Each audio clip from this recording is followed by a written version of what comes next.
1983-তে 300 টাকা কিন্তু it's a huge মানি। ক্যাশটা তুলে নিয়ে ব্যাংক থেকে বের হয়ে কিছু দূর যাওয়ার পরেই কিন্তু আমার টোটাল টাকাটা, যেটা হয় খুব ব্যাড লাকিলি বলা যায় যে পিস্তল থেকেই টাকাটা নিয়ে গেল। সিঙ্গাপুরে তখন ভিসা লাগতো না। সো আমি ওই দিন প্ল্যান করে ওই দিনই টিকিটে ওই দিন রাত্রে ফ্লাই করি। আপনার মোবাইলে এখন কতগুলো নাম্বার সেভ করা আছে? 6 ফিগারে জব পাওয়ার পরে সে আমাকে কল করলো, স্যার আমি তো আজকে ইনক্রিমেন্ট লেটারটা পেলাম, 6 ফিগারে জব, আমি কালকে সকালে রিজাইন দাও। তখন এক বক্স রিবন, এক বক্স পেপার আর একটা ফ্লফি ডিস্ক, মানে এক বক্স ফ্লফি ডিস্কের যে প্রফিট হইতো সেটা কিন্তু আমার পুরো অফিসের 1 মাসের ভাড়াটা হয়ে যেত। তার মানে আরেকটা ব্যাংক হলে আমার বেতন হয়ে যেত। আমার টাকা লস হচ্ছে 10 লাখ টাকা। সে আমাকে যে প্রোডাক্ট দিল ওই প্রোডাক্ট সেল করে আমার প্রফিট হচ্ছে 2.1 মিলিয়ন। আপনাকে একটা দ্বীপে পাঠাই দেওয়া হলো নির্বাসনে, জাস্ট 3টা বই নিতে পারবেন এবং ওখানে আর ইন্টারনেট অ্যাক্সেস নাই, অন্য কিছু নাই। কোন 3টা বই আপনি এত নিয়ে যেতে? অবশ্যই আমার যদি 10 লাখ টাকা যদি সেদিন চিন্তাই না হতো তাহলে আমি আজকে এই অবস্থানে আসতাম না।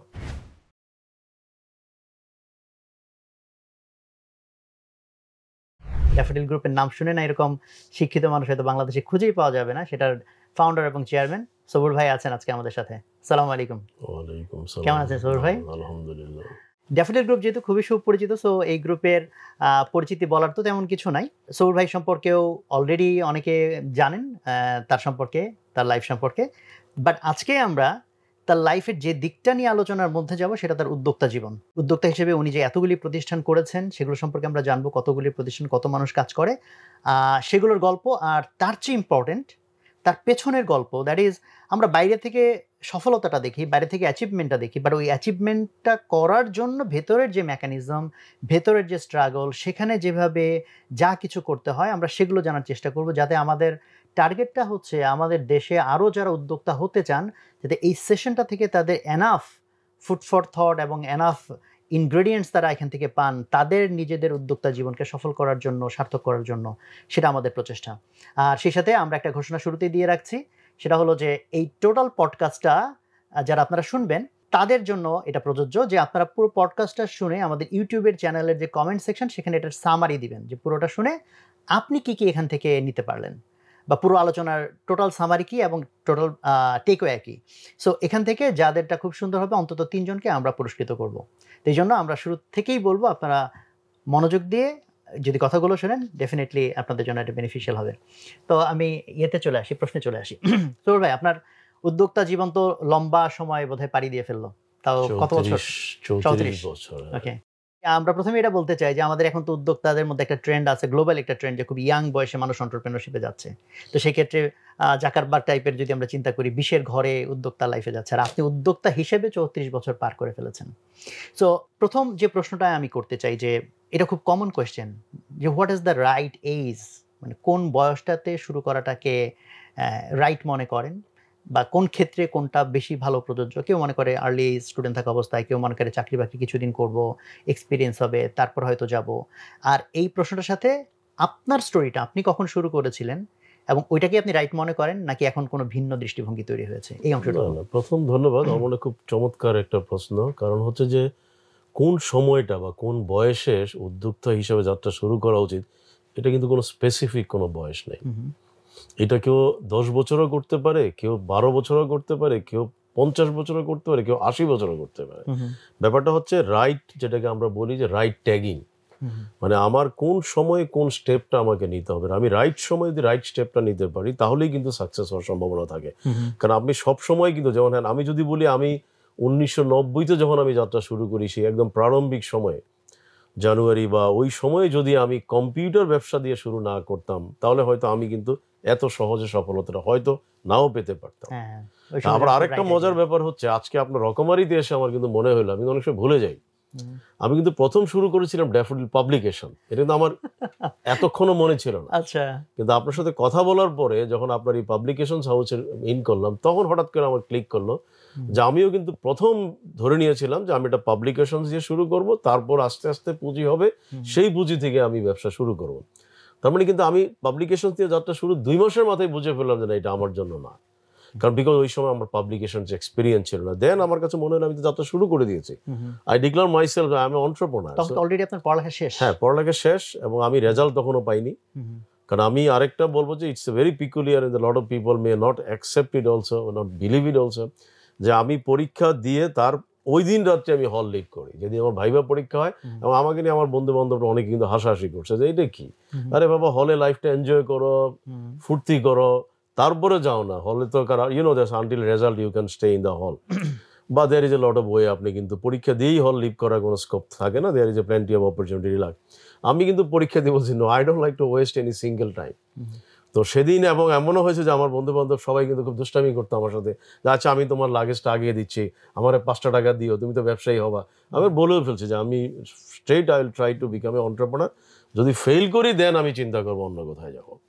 তো এই জন্য আলটিমেটলি যে কথাটা আপনার কাম টু দ্য পয়েন্ট, যে আমরা আসলে বয়সটা কিন্তু ফ্যাক্টর না, ইনিশিয়েটিভ নিতে হবে রাইট টাইমে। কখন ক্লিক হয়, ক্লিক যে কোনো সময় হইতে পারে।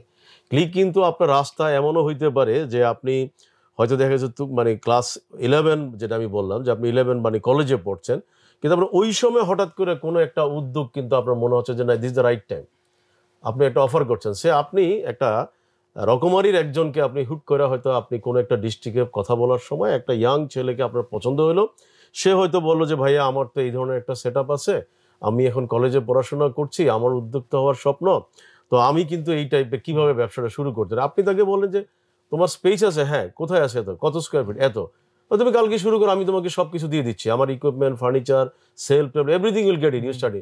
এখন ও যদি মনে করে না ভাইয়া আমি তো কলেজটা পড়াশোনা করি, ইউনিভার্সিটি যাই, ইউনিভার্সিটি যখন যাবেন তখন কিন্তু সে হয়তো আপনার সাথে দেখা করার সুযোগ পাবে না, কথা বলার সুযোগ পাবে না, তার মানে সে কিন্তু ট্রেনটা মিস করে ফেলো। তো সেই জন্য হচ্ছে কি বয়সটা ফ্যাক্টর না, আমি যেটা মনে করি অপরচুনিটির যে রাইট, এটা বোঝা তো একটু ডিফিকাল্ট বোধ হয়, কারণ রাইট বগিতে উঠলাম না রং বগিতে উঠলাম, এটাই রাইট টাইম কিনা, রাইট অপরচুনিটি কিনা, সেটা আসলে কিভাবে মানে এইটার একটা দিক হচ্ছে এন্টারপ্রেনার যারা, কিছুটা রিস্ক তাদের নিতে হবে, এটার কোনো অল্টারনেট নাই। এন্টারপ্রেনার মানে কিছুটা রিস্ক তাকে নিতে হবে। এখন প্রশ্ন হচ্ছে, আমি যেটা বলি যে অনেকে আমি রিস্ক নিব যদি ফেল করি, আমার হচ্ছে এন্টারপ্রেনার ফেল করা কিন্তু ফেল না, এন্টারপ্রেনার ফেলটাও কিন্তু, আপনি যেই ছেলেটাকে বললাম যে আমি একটা ভার্চুয়ালি বা একটা আপনাকে যেমন হাইপোথেটিক্যালি বললাম যে একটা ছেলের সাথে আপনার দেখা হলো, এখন সে আপনার এসএসসি পাস করে এইচএসসিতে ভর্তি হওয়ার পরে সে ব্যবসাটা শুরু করলো, 10 মাস পরে তার রিয়েলাইজ হলো সে ফেল করেছে, তো সো হোয়াট, সে কিন্তু একটু গ্যাপ মেকআপ করে দিয়ে সে কিন্তু এইচএসসিতে ভালো রেজাল্ট করে। কারণ এন্টারপ্রেনারদের একটা মজার ব্যাপার হচ্ছে এন্টারপ্রেনার কিন্তু কুইক রিকভারি করতে পারে, কুইক ধরতে পারে, পারতে হবে। কারণ এটা কিন্তু আমি মনে করি, যেমন হয়তো আমি অনেক সময় নিজে রিয়েলাইজ করি না, অনেক সময় আমি লক্ষ্য করেছি যে আমি যখন ক্লাস 10-এ বা এসএসসি পরীক্ষা যখন দিচ্ছি, তখন কিন্তু আমার একটা সাবজেক্টে কিন্তু আমার পড়াশোনা ভালো করতে পারি নাই, কিন্তু আমার তখন মনে হলো আচ্ছা আমার সামনে একটি মাত্র রাত্র আছে, এই একটা রাত্রের ভিতর আমাকে কভার করতে হবে। এবং আমার কাছে আমি থ্যাঙ্কস টু অলমাইটি যে আমি কিন্তু ওই এক রাত্রে কভার করে কিন্তু ওই সাবজেক্টের লেটার মার্ক পেয়েছিলাম। তো এটা আমার কাছে এখন মনে হচ্ছে this is call entrepreneur spirit. কারণ আমাকে মাথায় এসেছে আমাকে করতে হবে, ওভারকাম করতে হবে, কারণ আমার কালকে পরীক্ষা, আমাকে কিন্তু এখন ঘুমানো যাবে না, আই নিড টু ওভারকাম। তো এই জায়গাটাতে আমি যেটা মনে করি যে যারা উদ্যোক্তা তারা রিস্কটা তাদের নিতে হবে। এখন হ্যাঁ, রিস্কটা নিতে হবে। আমি কখন রিস্কটা নিব? রিস্কটা আমি এমন রিস্ক নিব না বাবা আমার জমি বিক্রি করে দিয়ে আমার অস্তিত্ব শেষ করে দিয়ে আমি নিব না। আমি রিস্কটা নিব, ওকে ফাইন, আমাকে সোহাগ ভাইয়া আমাকে এই অপরচুনিটি দিতে চাচ্ছে, তো আমি করি না। আমি ফেল করলে তো আমাকে জেল জুলুম দিবে না, বা আমি ওনার কোনো আর্থিক ক্ষতি করলাম না। আমি হয়তো ওনার সামনে গিয়ে বললাম ভাই আমি তো ব্যর্থ হলাম, কিন্তু এই ব্যর্থতার একটা কেস স্টাডি সে কিন্তু আবার পরবর্তীতে যখন শুরু করবে কেন সে ব্যর্থ হলো, ওইটাকে তখন কিন্তু একটা এটা কি বলা যায় যে অ্যাকচুয়ালি রাইট টাইমটা ঠিক ক্যালকুলেশন বা বলতে কাইন্ড অফ গাট ফিলিং থেকেই আসতে হবে? এটা অনেকটা। আমি আপনার কেসটাতেই জানতে চাই যে বাংলাদেশে যেখানে খুবই প্রথাগতভাবে মানুষজন পাশ করবে তারপর চাকরিতে যাবে, সেখানে সেই 90 সালে যখন, এখন তো এন্টারপ্রেনার শব্দটা একটু পরিচিত, তখন তো তাও না, ওইটা কিভাবে আসলো? মানে কি ফ্যামিলি থেকে, নাকি কোথায়, কি আপনাকে ড্রাইভ করলো যে ব্যবসায় যাবেন? ওয়েল, এইটা দিস ইজ ট্রু যে প্রথম আমি খুব কৃতজ্ঞ আমার বাবার কাছে, কারণ আমার বাবা একজন ফেইলিউর ব্যবসায়ী ছিলেন। আচ্ছা। তো ফেইলিউর ব্যবসায়ী বলছি এই সেন্সে যে উনি কিন্তু সবসময় কিন্তু উনি ব্যবসাটা ছাড়েন নাই, উনি ব্যবসা ফেল করতো, করার পরে আবার আরেকটা ব্যবসা শুরু করতো। আচ্ছা। তো করার পরে আবার ওইটা ফেল করলো আরেকটা, মানে আমি আমাদের জীবদ্দশায় মানে আমার মনে হয় যে আমার if I am not wrong 5টা ব্যবসা উনি করছেন। আচ্ছা। তো এইটা ওনার সাথে তখন আমরা কিন্তু স্কুলে পড়াশোনা অবস্থায় কিন্তু আমরা দুই ভাই ওনাকে বলতাম যে আপনি একটা ব্যবসাতে স্ট্রিক্ট থাকেন, এটাতে আপনার রেপুটেশন ডেভেলপড হবে, এটা হবে সেটা হবে। তো উনি তখন একটু আমাদের সাথে স্বাভাবিক বলতেন, যখন 7টা ছেলে মেয়েকে পড়াশোনা করতে গিয়ে আমি জানি যে what struggle I have to face, so এটা তোমরা আমাকে সাজেশন দিও না, আই নিড টু ওভারকাম। তো উনি কিন্তু অলওয়েজ বিজনেসটা স্কিপ করে ফেলতেন, মানে একটা ব্যবসা এক সময় উনি করার পরে, যেমন একটা সময় থেকে উনি ফার্টিলাইজারে পুরো ডিস্ট্রিক্টে খুব ভালো কন্ট্রোল ওনার, কিন্তু হঠাৎ করে দেখা গেল যে জাস্ট মাঝে মাঝে বর্ষার সময় একটা দীর্ঘমেয়াদী বর্ষা হলো, ওই বর্ষার সময় উনি বলো যে আমার ফার্টিলাইজার ব্যবসা 6 মাস যাবত ক্লোজ, সো আমি এটাকে ক্লোজ স্টক ক্লিয়ার করে দিয়ে আমি আরেকটা ব্যবসায় চলে যাবো, আমি ওই ব্যবসা করবো না যে ব্যবসা 6 মাস বসে থাকতে হয়। He is in right. তো বাট কথাটা হচ্ছে কি যে আমরা তাকে বুঝাইতাম, আমরা দুই ভাই তাকে বুঝাইতাম যে না, আপনি একটা স্ট্রিক্ট করেন, একটা ব্র্যান্ডিং এ করেন। তো এইটা আমার মাথায় ঢুকলো যখন আমি বিশ্ববিদ্যালয়ে পড়ি, তখন আমার হঠাৎ করে একদিন মাথায় ইন হলো যে না, let's try first to become entrepreneur. যদি আমি ফেল করি তাহলে আমি অল্টারনেট অপশনগুলোতে যাবো। তো ইন্সপিরেশনটা ফ্যামিলি থেকে বলা যায়, ইনস্পিরেশনটা কিন্তু আমি বলবো যে ফ্যামিলি থেকে আসছে। এবং কারণ কেন বারবারই বলছি যে বাবা কিন্তু ফেল করলো, আমি লক্ষ্য করছি উনি কিন্তু আবার দাঁড়াচ্ছেন, এবং এই দাঁড়ানোর পিছনে ওনার একটা বড় কারণ ছিল রেপুটেশন। ওনার কিন্তু উনি একটা কথা খুব রেগে বলতো, আমার কাছে কেউ একটা টাকাও পাবে না, আমি কোনো ব্যাংকের থেকে টাকা নিয়ে কেউ আমার কাছে রাস্তায় 1 পয়সা পাবে না। সো ইটস মাই মানে হবি যে আমি কোন ব্যবসা করব কি না করবো। তো ওটার থেকে একটা জিনিস মনে হইতো যে রেপুটেশন ইজ ইম্পর্টেন্ট ফ্যাক্টর। এবং উনি অনেক সময় একটা কথা বলছিল যে দেখো, আমি আজকের এই ব্যবসাটা লস করে আমি কালকে ব্যবসাটা শুরু করছি, আমার পয়সা না থাকলেও কিন্তু আমাকে ক্রেডিটর বা আমার সাপ্লায়ার কিন্তু আমাকে ক্রেডিট দিচ্ছে, বিকজ তারা জানে যে আমি টাকাটা ব্যাক করবো। তো ওই জায়গাটা থেকে আমার কাছে একটা ধারণা আসছে যে লেটস ট্রাই। কারণ আমি লাকিলি 24 ইয়ার্সে বিশ্ববিদ্যালয়ে বের হতে পেরেছিলাম, কারণ তখন আমার কাছে মনে হলো আরো 3 বছর আছে সরকারি চাকরিতে জয়েন করার, অথবা দেশের বাইরে তো আমি ট্রাই করি না, 2-3টা বছর ট্রাই করি। যদি আমার বাবা চাইনি আমি ব্যবসা করি, কারণ যেহেতু ওনার পেইন্টার কারণে উনি চাচ্ছিল না আমি ব্যবসা করি, কিন্তু আমি ওনাকে বলছিলাম যে আমি 2টা বছর ট্রাই করি। তো 2 বছর ট্রাই করার পরে একদিন হয়তো খাবার টেবিলে বসে বাবাকে জিজ্ঞেস করছিলাম যে do you think I should continue? বলো অফকোর্স। আমি তো ওয়াই? বলে এখন আমি তো বুঝতে পারিনি তুমি যে এত সাকসেসফুল হয়ে যাবা। 2 বছর কি আপনি এনাফ? হ্যাঁ, 2 বছরে বলা যায় যে অলমোস্ট আমি কম্পিউটার বিজনেস থেকে। হ্যাঁ, কম্পিউটার বিজনেস থেকে। কারণ বাট তখন ইনিশিয়াল পুঁজিটা কোথায় পেলেন? ওয়েল, ইনিশিয়াল পুঁজিটা ছিল, আমি এটা অনেক সময় বলি যে দ্যাট ইজ অলসো ভেরি, মানে আমি মনে করি যে এটা আমার জন্য খুব রিমার্কেবল। কারণ আমি বিশ্ববিদ্যালয়ে যখন পরীক্ষা দেই তখন আমি মানে আমার টার্গেট ছিল আমি ঢাকা বিশ্ববিদ্যালয়ে পড়বো, কিন্তু ঢাকা বিশ্ববিদ্যালয়ে ভালো সাবজেক্ট পাইনি। আমার যদ্দূর মনে পড়ে যে মানে খুব লেস ইম্পর্টেন্ট সাবজেক্টগুলো আমি পেয়েছিলাম।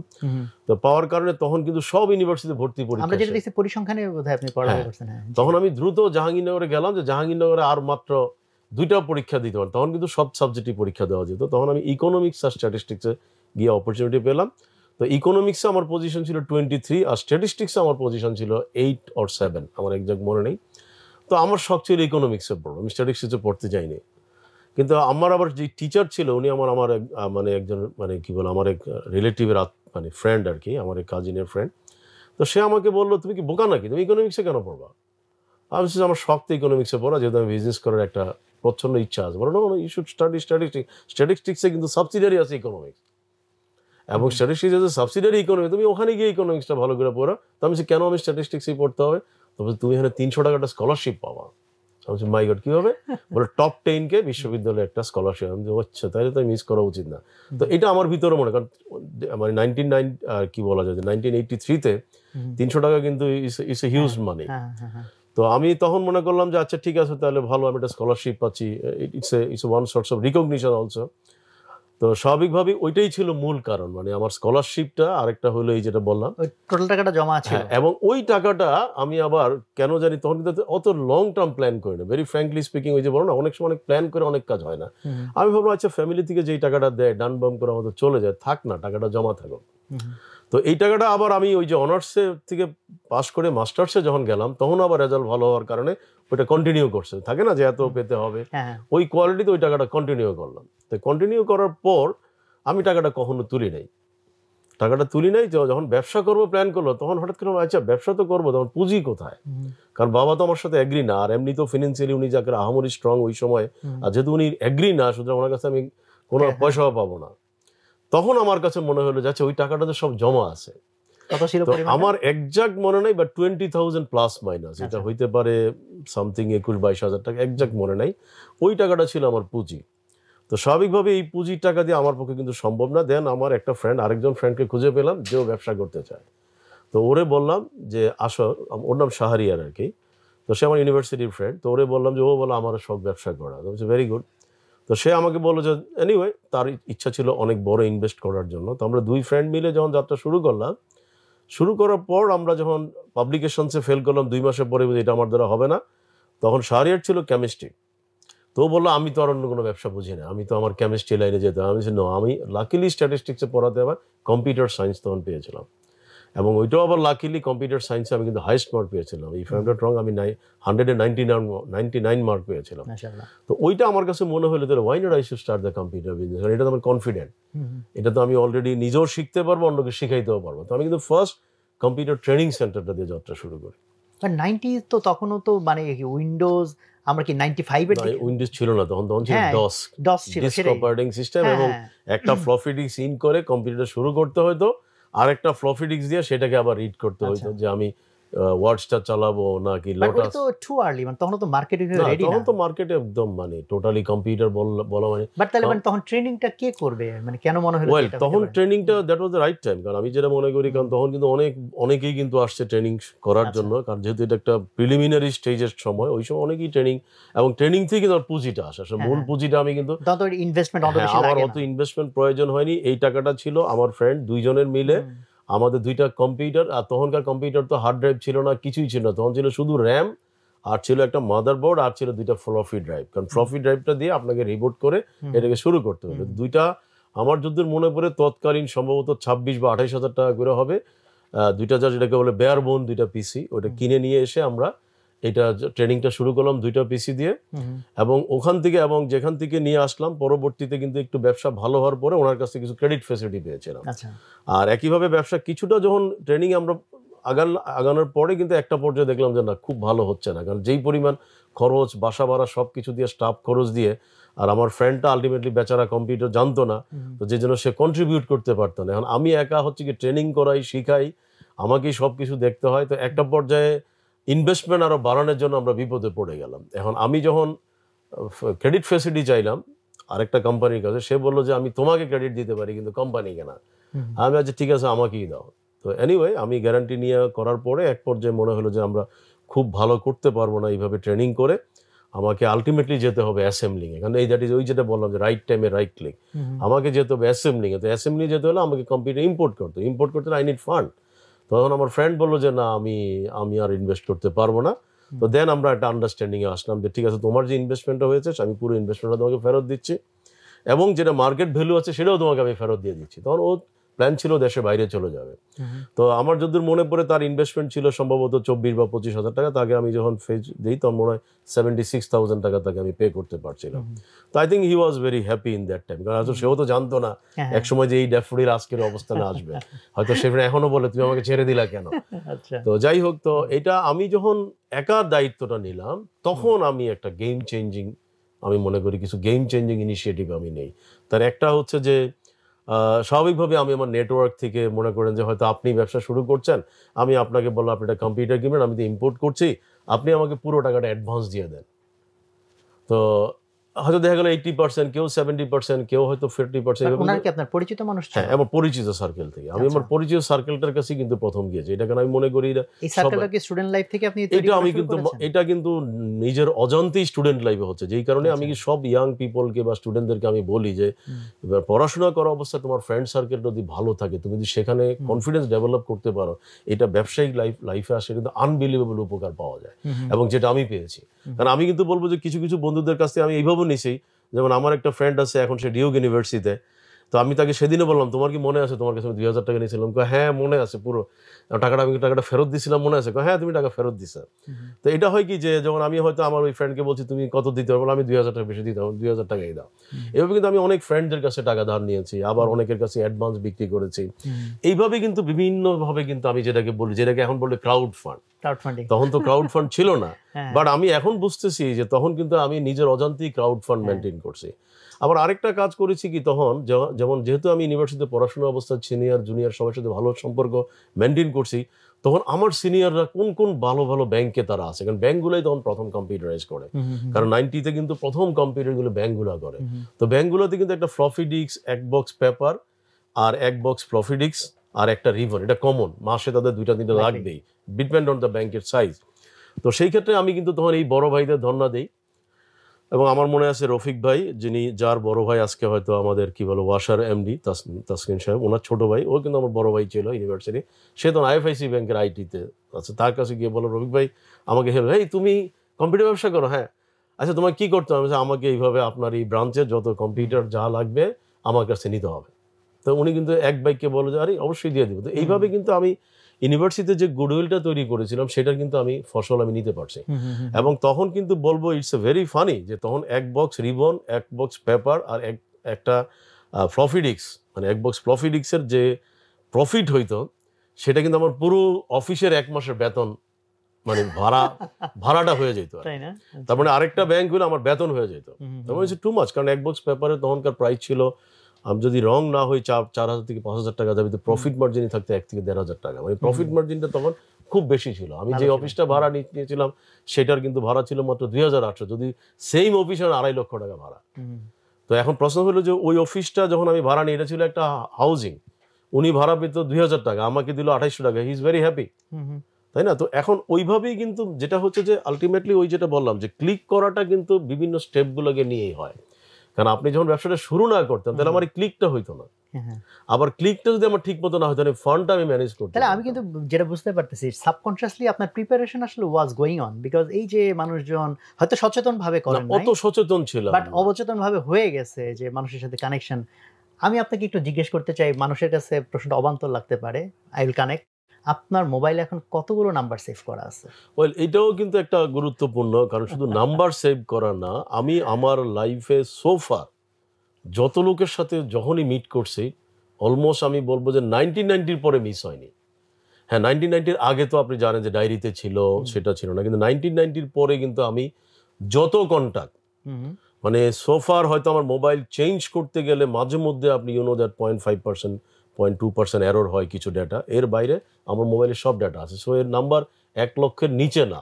দর্শক, আমি এই প্রশ্নটা ইন্টেনশনালি করেছি কারণ সৌর ভাইয়ের সাথে আমার এর আগে লাস্ট যখন দেখা হয়েছিল, বেশ কিছুদিন আগে, না দেখা তো মাঝখানে আরও কয়েকবার হয়েছে, তখন 80,000-এর উপর নাম্বার ওনার মোবাইলে সেভ করা ছিল। আমি বহুত মানুষকে জিজ্ঞেস করছি যে ভাই আপনি বলেন দেখি যে একটা লোকের কাছে অনেক নাম্বার সেভ করা কত হইতে পারে? মোস্ট যে গেস করছে সে বলছে 20,000, এর বেশি চিন্তাই করতে পারে না।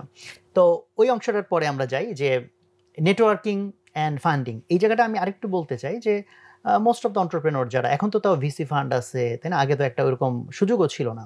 সো মোস্ট অফ দ্য মানুষের ভিসি ফান্ড থাকলেও আবার যে সবাইকে দেওয়ার জন্য তারা বসে আছে তাও তো না, আমাকে তো কোয়ালিফাইড হতে হবে। বাট একটা সময় এবং লম্বা একটা সময় ধরেই মানুষের একটা কমপ্লেইন যে ভাই আমার তো অনেক আইডিয়া আছে but no one is funding me. ফান্ডটাই সমস্যা, তাদের চ্যালেঞ্জ জিজ্ঞেস করলে মোস্টলি বলবে ফান্ড। সেখানে আপনি নিজের নেটওয়ার্কের ভিতরেই ফান্ডটাকে ম্যানেজ করে ফেলেছিলেন। আর এই যে যারা বলতেছে ভাই ফান্ড নাই, ক্রাইসিস অ্যান্ড মানুষের কাছে চাইলে টাকা পাওয়া যাচ্ছে না, এটি কি তার পরিস্থিতির সমস্যা না, এটা তারই সমস্যা? না, এটা আমার কাছে মনে হয় যে অনেকগুলো সমস্যা। প্রথম কথা হচ্ছে যে আপনাকে কিন্তু আপনি যখন যেখানে চলাচল করবেন, ফ্যামিলির কথা বলি, বন্ধু বান্ধব কথা বলি, আপনার কিন্তু একজন উদ্যোক্তা হিসেবে আপনার কনফিডেন্সটা ডেভেলপ করতে হবে, তাদেরকে ট্রাস্ট করতে হবে যে না, সোহাগ ইজ রিয়েলি কনফিডেন্ট, সে আর যাই হোক সে যদি প্রবলেমও পড়ে সে কিন্তু আমার টাকাটাকে ব্যাক করে দিবে। এই কনফিডেন্সটা কিন্তু একটা বড় রকমের, কিন্তু একটা আমি মনে করি এর থেকে বড় পুঁজি আর নাই। তো এটা কিন্তু আমি মনে করি যে আমি বিশ্ববিদ্যালয় জীবনে যেটা আমি অর্জন করে আসছি, কারণ আমার কাছে কোনো বন্ধু বান্ধব কোনোদিন বলতে পারবে না যে কারো কাছ থেকে আমি 5টি টাকা নিয়ে তাকে আমি ফেরত দেইনি। সো এটা হচ্ছে 1 নাম্বার। দ্বিতীয় কথা হচ্ছে যে আপনি প্রত্যেকটা লোককে রিকগনাইজ করছেন কিনা। মানুষ কিন্তু আপনার কাছ থেকে কিন্তু অনেক কিছু চাবে না। আপনি ব্যক্তিগতভাবে যখন বাজারে যান তখন কিন্তু মানুষ কিন্তু আপনার কাছ থেকে অর্থ চাবে না, মানুষ চাবে আপনি তাকে সম্মান দিচ্ছেন কিনা, বা আপনাকে রিকগনাইজ করতে পারছেন কিনা বা রিকল করতে পারছেন কিনা।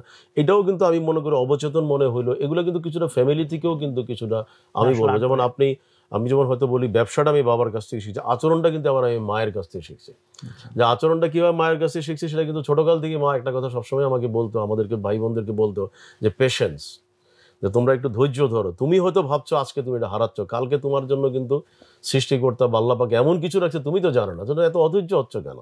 তো এটা কিন্তু ওনার এই ডায়ালগটা কিন্তু ছোটকাল থেকে উনি খুব সিরিয়াসলি আমাদের কিন্তু মোটিভেট করতো। 1992-তে যখন একটু ভালো করছিলাম তখন কিন্তু আমার সমস্ত অর্থ কিন্তু আমার ছিনতাই হয়ে গেল। একেবারে ক্যাশ টাকা আমি নিয়ে আমি যাব, কারণ ক্যাশ টাকা পাঠাবো, কারণ আমি গুডস আনবো, ইম্পোর্ট করব, সুতরাং টাকাটা ক্যাশ তুলে নিলাম। ক্যাশটা তুলে নিয়ে ব্যাংক থেকে বের হয়ে কিছু দূর যাওয়ার পরেই কিন্তু আমার টোটাল টাকাটা, যেটাই হয় খুব ব্যাড লাকেলি বলা যায় যে পিস্তল ঠেকেই টাকাটা নিয়ে গেল। তো নিয়ে যাওয়ার পর কিন্তু আমার কিন্তু ব্যাংকে আর কোনো টাকা নেই, কারণ আমি সব ক্যাশ টাকাটা তুলে নিছি। তো তখন কিন্তু আমার আমি তো পুরো রাত্রে ঘুমাইছি, বললাম যে আমার দ্বারা তো হবে না, আমি তো শেষ। তো এনিওয়ে আমার কাছে একটা জিনিস হঠাৎ করে ভোর রাত্রে বা সকালবেলা মনে হলো যে হোয়াট আই লস্ট মানি। আমার কি রেপুটেশন লস হয়েছে? না, আমি যে এতদিন নেটওয়ার্ক ডেভেলপ করলাম সেটা লস হয়েছে না, আমি তো একটা কনফিডেন্স এবং ট্রাস্ট ডেভেলপ করছি সাপ্লায়ারে, সেটা কি নষ্ট হয়েছে না? তাহলে আলটিমেটলি নষ্ট হলো কি মানি, এটা কি, এটা টাকা, এটা কাগজ, আমার তো অন্য কিছু চাই না, আমার তো ব্যবসা তো আছে। রাস্তা নামলে কি কেউ আমার কলার ধরবে যে এই বেটা আমার টাকা দিচ্ছিস না কেন? না, কেউ তো ধরবে না, টাকাটা টাকাটা তো আমারই, তাই তো কারো কোনো পানো দেনা নাই। তো এত মন খারাপ হচ্ছে কেন? তো এটা আবার হলো, আবারও তো যাই হোক টাকা তো আবারও হলো না, নিজেকে নিজে অনেকক্ষণ নিজের সাথে নিজে যুদ্ধ করলাম, যুদ্ধ করার পরে একটা সময় রিয়েলাইজ হলো নাই, আমি সম্ভবত এটা আমার একটা পরীক্ষা, আমি দাঁড়াইতে পারি কিনা বা কোনো কিছু, এইটা তো সারা জীবনই হবে, আজকে এমন হলো 92-তে, এটা তো আমার সারা জীবনে আমাকে এই চ্যালেঞ্জ ফেস করতে হবে, সো আমাকে অ্যাবজর্ব করতে হবে।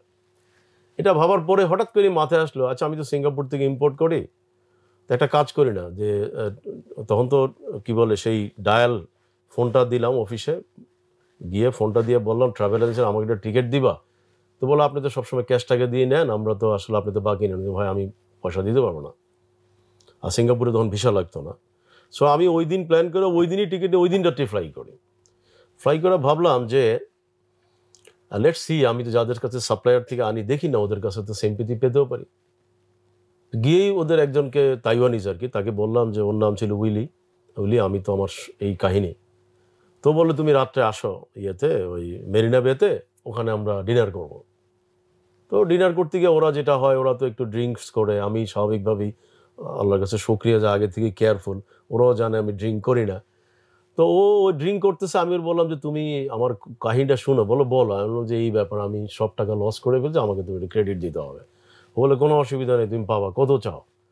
তা আমি বললাম যে তুমি এখন তো মনে হয় তোমার মাথা ঠিক নাই, কয় নো আই এম ওকে, আমি জন্য। তো আমি বললাম যে সকালে অফিসে আসবো, আচ্ছা ঠিক আছে সকালে অফিসে আসো। তো সকালে অফিসে যেয়ে বলার পরে আমি বলছি কালকে তোমার মাথা ঠিক ছিল না, কোনো আমার মাথা ঠিক ছিল, তুমি আমার কাছে ক্রেডিট ফ্যাসিলিটি চেয়েছো তাই না? তা আমি বলছি হ্যাঁ। তো তুমি কি আমাকে ট্রাস্ট করো? বলে হ্যাঁ আমি তোমাকে ট্রাস্ট করি। তো তুমি কত চাও? তুমি আমাকে কত দিতে পারবা? বলে আপ টু ইউ। তো আমার টাকা লস হয়েছে 10 লাখ টাকা, সে আমাকে যে প্রোডাক্ট দিল ওই প্রোডাক্ট সেল করে আমার প্রফিট হচ্ছে 2.1 মিলিয়ন, এবং তাও 26 দিনের সম্ভবত। তো এখন দেখেন, আমার যদি 10 লাখ টাকা যদি সেদিন চিন্তাই না হতো তাহলে আমি আজকে এই অবস্থানে আসতাম না। কারণ কেন, আমার 26 দিনের মাথায় প্রফিট হলো 2.1 মিলিয়ন, মানে 21 লাখ টাকা।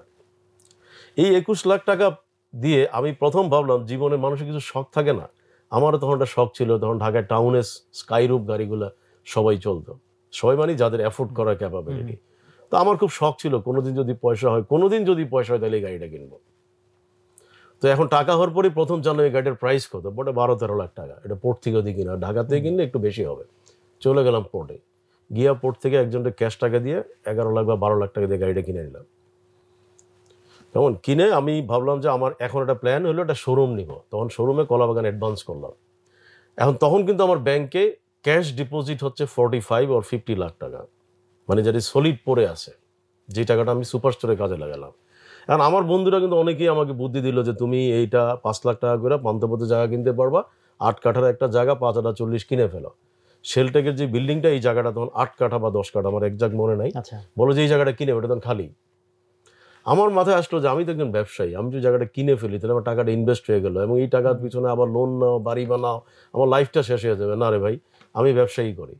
তো ব্যবসা করতে এসে কলাবাগান সুপারস্টোর যখন ডেকোরেশন করতে গেলাম, তখন ভাবলাম যে প্রথম একজন প্রফেশনাল, সেই আমলে 94-এ একজন প্রফেশনাল আর্কিটেক্ট, বুয়েটের একটা ছাত্র, যে এখন অনেক বড় আর্কিটেক্ট, আমি তার নাম বলতে চাই না, মানে তাকে আমি তখন, সে ফাইনাল ইয়ারের ছাত্র, তাকে বললাম, সে আমার ছোট ভাইয়ের ফ্রেন্ড, তাকে বললাম যে তুমি আমার এটা ডিজাইন করে দাও। এবং বেচারা আর্কিটেক্ট তো আপনি জানেনই যে আর্কিটেক্টরা কিন্তু তাদের কিছু প্যাটার্ন আছে, তারা কিন্তু এটা ভালো কাজ করতে গিয়ে তারা কিন্তু খুব একটা পয়সার দিকে তাকায় না। এখন আমার ওই শোরুম ডেকোরেশনের পিছনে চলে গেল প্রায় 50 লাখ টাকা। তারপরে তো সেখানে অ্যাডভান্সের টাকা, এটা মিলিয়ে অলরেডি আমি আবার ব্যাংকরাপ্ট, মানে ব্যাংকরাপ্ট না, মানে ফাইন্যান্সিয়ালি আমি ফিনিশ হয়ে গেলাম। এখন শোরুম তো খুব সুন্দর হইলো, পুঁজি তো আমার নাই। তা আমি এখন আবার কি ওদের কাছে ক্রেডিট ফ্যাসিলিটি চাইতে যাব?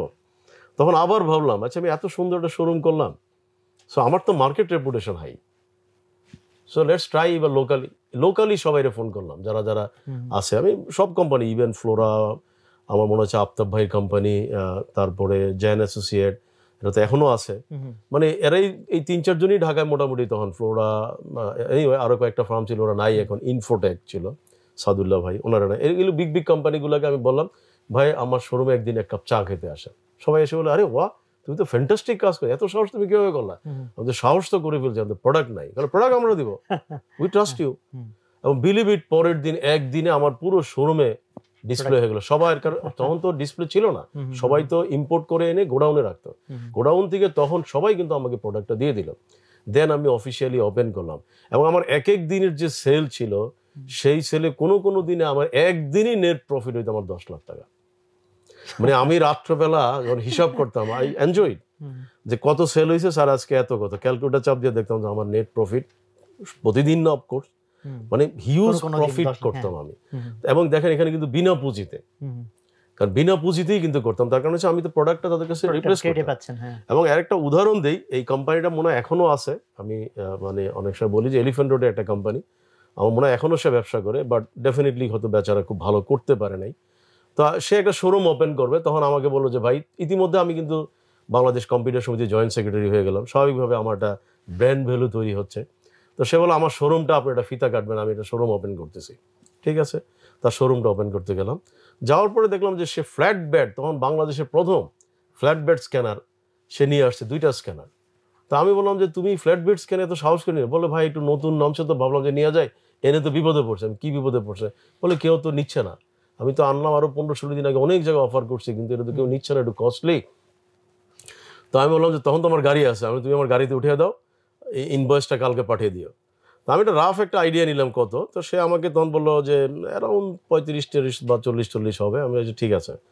তো আমি ফ্ল্যাট বেড স্ক্যানারগুলো বলো আমার গাড়িতে উঠাও, আমি বাসায় যাওয়ার আগে শোরুমে আমার শোরুমে নামিয়ে দিলাম। পরের দিন সকালবেলা এসে আমার যে সেলস ম্যানেজার ছিল, তার নাম আসিফ, এখন সে ভালো পজিশনে আছে, আমি অ্যাপ্রিসিয়েট। তো আসিফ বললো, আসিফ এই 2টা ফ্ল্যাট বেড স্ক্যানার নিয়ে আসলাম। বলে বস খুব ভালো কাজ করছেন, এগুলো তো ডিমান্ড আছে, আমি ওই বাচ্চারা বিক্রি করতে পারে না। বলে আমার এনে বিক্রি হয়ে যাবে 2 দিনে, আপনি ডিসপ্লে করে দেন।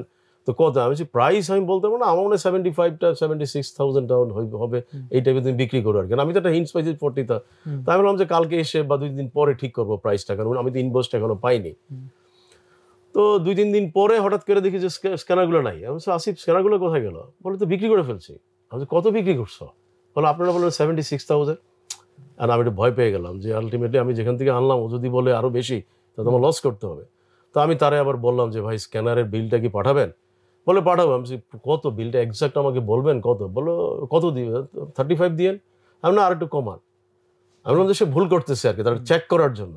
বলে তাহলে 30,000 করে দিয়েন, আমার কস্টিং 30,000, আমি বিক্রি করতে পারি না। তো আপনি তাহলে বুঝতেছেন যে কোন মানে মার্কেট কিন্তু কখন অপরচুনিটি কেউ জানে না। রাইট। স্টোরিটা শুনে অনেকে মনে করতে পারে যে সবুর ভাই ওয়াজ জাস্ট লাকি, সো তার লাইফে লাকি লাকি ঘটনা। বাট আমি বলবো যে লেট আস লুক ব্যাক, যখন আপনার 10 লাখ টাকা ছিনতাই হইলো, মোস্ট অফ দ্য মানুষ তখন কি হইতো? এই কষ্ট সামলাইতেই তার 1 মাস চলে যেত। এইখানে ডিফারেন্সটা কোথায় হয়েছে যে আপনি সেই জিনিসটাতে আপনার যে থট প্রসেস, আপনি চিন্তা করলেন যে টাকা গেছে, অন্য কিছু তো যায় নাই। এই যে রাইট থট প্রসেস, আমি বলবো যে ওইখান থেকেই তো ডিফারেন্সটা তৈরি। আমরা এর পরেরটাতে যদি যাই, যে তখন তো আপনার এই কম্পিউটার বিজনেস ফ্লারিশ করতেছে, বোঝা যাচ্ছে। সো নেক্সট যে ব্রেক থ্রুটা, সেটা আপনি কোনটা মনে করেন এরপর? ওয়েল নেক্সট ব্রেক থ্রুটা কিন্তু আমি যেটা বলবো যে প্রথম যখন আমি সুপারস্টোরটা শুরু করি, ডেফিনেটলি আমি ফিনান্সিয়ালি খুব সলভেন্সি পেলাম। মানে আমার ফিনান্সিয়াল সলভেন্সিটা আসে কিন্তু সুপারস্টোর থেকে, কারণ যেহেতু তখন হিউজ ক্যাশ ফ্লো আমার কাছে আসছে। যখন ক্যাশ ফ্লোটা আসা শুরু করলো, তখন আমি মনে করলাম this is the time to reinvest or নতুন ইনোভেশনে আমার যাওয়া দরকার। Then back to the pavilion. আমি শুরু করছিলাম কিন্তু বলেছিলাম ট্রেনিং দিয়ে। তখন মনে হলো যে ওই সময় আমি ফেল করেছি, বিকজ আমি তখন অতটা প্রস্তুত ছিলাম না। এখন যেহেতু আলহামদুলিল্লাহ ফিনান্সিয়ালি আমি সলভেন্ট, আমার কোম্পানির রেপুটেশন আছে, আর ডেফিনেটলি তখন কিন্তু যেহেতু আমি খুব ইয়াং থাকার, আমার কিন্তু খুব মোরাল সাপোর্টগুলো আমি পেয়ে যেতাম। এবং আমি খুব রেসপেক্ট করি নাজিমুদ্দিন মোস্তান, যিনি প্রথম আইটি সাংবাদিক, বাংলাদেশের প্রথম ইত্তেফাকে আইটি সাংবাদিক হিসাবে যিনি, উনি কিন্তু আমি বলি যে আমি খুব প্রাউড ফিল করি যে 96-এ ওনার ইত্তেফাক, তখন তো আর কোনো পত্রিকা ছিলই না, ছিল খুব নাম কাওয়াস্তে, কিন্তু মেইন 80% ডমিনেট করতে ইত্তেফাক। ইত্তেফাকের ফার্স্ট পেজে একটা লিড নিউজ ছিল, daffodil is the voice of young generation. আচ্ছা, এটা ছিল ওনার ফার্স্ট নিউজ। তারপরে দেন উনি আমার ইতিহাসগুলো কিন্তু এভাবে তুলে ধরছিল। তো এতে করে একটা সুবিধা হয়েছিল, মার্কেটে কিন্তু একটা রেপুটেশন আমাদের ডেভেলপ হচ্ছে, যেটা আমি বলবো যে একটা বেস লেভেল তৈরি হওয়ার পরে আই থট দ্যাট এখন আমার যদি ফিনান্সিয়ালি আমি সলভেন্ট, লেটস আমি এডুকেশনে কন্ট্রিবিউট করি আগে। দেন আবার আমি ট্রেনিং সেন্টারটা শুরু করলাম, সেই ট্রেনিং সেন্টার ছিল DIIT. Daffodil institute of IT, যেটা এখনো আছে, এখনো আছে। এবং এটা বলবো যে আমার অনেস্টলি বলবো যে আমার বিজনেসের টোটাল টার্নিং পয়েন্ট এবং গুড ডিসিশনের ভিতরে এটা একটা বড় ডিসিশন। আরেকটা ডিসিশন ছিল যে আমি কিন্তু প্রথম থেকে আমি নিজস্ব স্বকীয়তাটাকে পছন্দ করতাম। যেমন যখন আমি ডিআইটি করি তখন সবাই আমাকে বলছিল তুমি অ্যাপটেক নাও, তুমি নিট নাও, ইন্ডিয়া থেকে এলআইসি নাও, একের পর এক কিন্তু আপনার ডাটা বিভিন্ন কোম্পানিগুলো ইন্ডিয়া থেকে আসছিল। আমি বললাম যে আমি আমার নিজস্ব স্বকীয়তা, আমি আমার বাংলাদেশের আমার নিজের স্বকীয়তা নিয়ে আমি দাঁড়াইতে চাই। এবং আমার খুব খারাপ লাগতো 96, 97 ঢাকা শহরে বেরোলি তখন দেখতাম যে NIIT Aptech, NIIT Aptech, NIIT Aptech, তখন আমি একসময় যোগ করে বলছিলাম যে একটা সময় এগুলো সব ডাউন হয়ে যাবে, দেখবে যে ডিআইটি আমি তো ফান্ড করছি। বাট দিস ইজ ট্রু যে 2000 সালে এসে কিন্তু দেখা গেল এনআইটির অনেকগুলো সেন্টার, অ্যাপটেকের অনেকগুলো সেন্টার কিন্তু আমার কাছে বিক্রি করার জন্য প্রপোজাল করলো। এবং তখন আমি কিন্তু আবার সেই ঠিক ওই নিট অ্যাপটেকের সেই হোর্ডিংগুলো কিন্তু আমি ভাড়া নিলাম, নিয়ে আমি সত্যি ডিআইটি আমি করলাম। আমার মনে হয় চিটাগাংয়ে সম্ভবত আমার 57টা আপনার মেগা সাইন ছিল যেগুলো শুধু ডিআইটি। তো এইটা কিন্তু আমি বলবো যে আমার ডিআইটি সেই ডিসিশনটা ওই সময় খুব রাইট একটা ডিসিশন ছিল, কারণ আমার 3টা লাভ হয়েছে এখন। একটা হচ্ছে আমি আমার ব্র্যান্ড ভ্যালুটাকে আপলিফট করতে পেরেছি, আরেকটা হচ্ছে আজকে আমার যারা লিডার, এই লিডারদের বড় একটা অংশই কিন্তু আমার ডিআইটি সেই কথা এলাম নাই, যারা আমার ডিআইটিতে প্রোডাক্ট হিসেবে ছিল।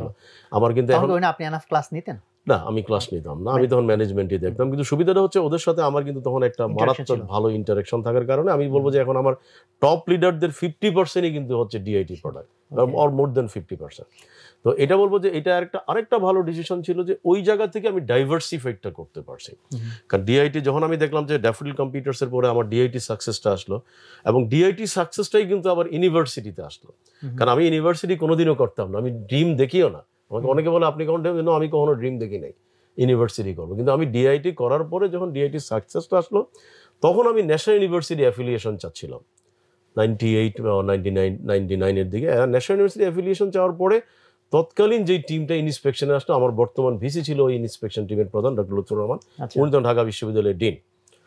তো উনি এসে আমাকে বলতেছে যে আপনি কেন ন্যাশনাল ইউনিভার্সিটি অ্যাফিলিয়েশন চাচ্ছেন, why not you are asking for university, private university? আমি বলছি, are you joking? আমার এই সেট আপ দিয়ে আমি প্রাইভেট ইউনিভার্সিটি করবো? বলে আর 10টা প্রাইভেট, তখন মনে হয় 10টা বা 12টা প্রাইভেট, আরো বেশি হবে, কারণ আমি যখন শুরু করি তার আগে 25টা প্রাইভেট ইউনিভার্সিটি ছিল, বাট ওই সময় আরো 10-12টা প্রাইভেট ইউনিভার্সিটি বা তারও বেশি ছিল। উনি বলে যে আপনার থেকে অ্যাটলিস্ট 10টা প্রাইভেট ইউনিভার্সিটি আপনার সেট আপ অনেক বেটার। আমি বলেন কি, আর ইউ শিওর? মানে হ্যাঁ, ইউ শুড অ্যাপ্লাই ইট। তা আমি বললাম যে ঠিক আছে, যেহেতু আপনারা বললেন, so I must grateful to this people যে ওনারা আমাকে এনকারেজ করলো। আমি আবার যোগ করে বললাম যে if I get the permission I hope that you will join with me. বলে আপনি পারমিশন পেলে আমি জয়েন করবো। পয়েন্টটা কিন্তু ওই যেটা আপনি বললেন যে অনেক সময় হয় কি যে ইনিশিয়েটিভটা রাইট টাইমে নিতে হয়, এবং কখন আসবে আপনি জানেন না। লুৎফুর রহমান সাহেব যদি ওই সময় আমাকে অফার না করতেন আমি হয়তো ইউনিভার্সিটি ইনিশিয়েটিভ নিতাম না। তার মানে একটা উদ্যোক্তা কিন্তু বসতে হবে। আমি অনেক সময় অনেক উদ্যোক্তাকে বলি, তাদেরকে হয়তো অনেকে পার্সোনালি আমি কল করে বলি তুমি কিন্তু ইনিশিয়েটিভ নাও। হ্যাঁ স্যার নিব, একটা নিব, কিন্তু আমার খুব খারাপ লাগে যেহেতু নিচ্ছে না। যেমন আমি একটা উদ্যোক্তা বলবো আজকে বাংলাদেশে সে খুব ভালো উদ্যোক্তা, আমি তার নাম মেনশন করতে চাই না, বিকজ সে এখন অনেক ইয়াং পিপলদের কি বলা যায় যে আইডল হয়ে উঠছে। তো ও কিন্তু আমার যখন ব্যবসা শুরু করে তাকে আমি বলছিলাম যে তোমার মাথা খুব গরম, তুমি আগে জব করো, 1-2 বছর জব করে তুমি চেষ্টা করবা তুমি 6 ফিগারে বেতন নেওয়ার জন্য, কারণ তোমার ক্রিয়েটিভিটি আছে, চ্যালেঞ্জ আছে, তোমাকে যে কোনো বস পয়সা দেবে। যেদিন তুমি 6 ফিগারে বেতন পাবো সেদিন আমাকে কল করবো। এর ভিতরে আমি তাকে কিছু টিপস দিয়ে 6 ফিগারে জব পাওয়ার পরে সে আমাকে কল করলো, স্যার আমি তো আজকে ইনক্রিমেন্ট লেটারটা পেলাম, 6 ফিগারে জব, আমি কালকে সকালে রিজাইন দাও। বলে এটা আপনি কি বললেন স্যার, আমার একটা ড্রিম, আমি একটা মোটরসাইকেল কিনবো, এই করো। আমি this is the right time, কারণ এখন তোমার মার্কেট ডিমান্ড আছে, তোমার ক্রিয়েটিভিটিটা চাঙ্গা আছে, কারণ একটা বস তোমাকে 2-2.5 বছরের ভিতরে 6 ফিগারে বেতন দিচ্ছে, Bangladesh is not a matter of job. কারণ বলছি তাও তো আজ থেকে 10 বছর বা 12 বছর আগের কথা। তো ওরা আমি বললাম যে তুমি যদি আমার কথা শুনো তাহলে আমি বলবো কালকে সকালে রিজাইন দিয়ে তুমি ব্যবসা শুরু করো, এবং হি ডিড ইট। এখন সে সাকসেসফুল। এখন সে বলে যে স্যার আমি যদি সেদিন আপনার কথা না শুনতাম তাহলে আজকে এই জায়গায় আসতে পারতাম না। আমি ডিসিশন মেকিং এর জায়গাটাতে আবার যদি আসি, যখন আপনি ডিআইটি ডিসিশনটাতে গেলেন তখন কিন্তু ডিসিশনের ভিতরে আমি একটা জিনিস খেয়াল করলাম যে আপনার ইনস্টিংক্ট একটা বিষয় ছিল, মেবি এই যে মানুষকে শেখানো, যেটা দিয়ে আপনি শুরু করছিলেন, আবার আপনার সুযোগ আসা মাত্র আপনি সেটাতে ব্যাক করলেন। তার মানে কি এটা একটা বিষয় যে যেটা আপনার কাইন্ড অফ ন্যাচারাল একটা টেন্ডেন্সি, এইটা ওই ডিসিশনের দিকে যাওয়াটা কি মোর?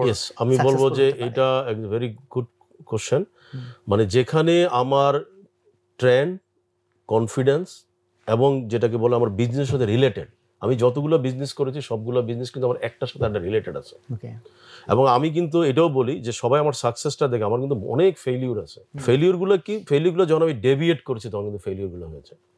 মানে ডেভিয়েটটা আমি কিভাবে, যেমন হয়তো দেখা গেলো আমি বুঝি না, যখন আমার অর্থ হলো হঠাৎ করে কিন্তু 2002-3 সালে আমাকে বুদ্ধি দিল capital market, share market gain করতেছে, এখন তোমার একটা ঢাকা স্টক এক্সচেঞ্জের মেম্বারশিপ কিনা উচিত।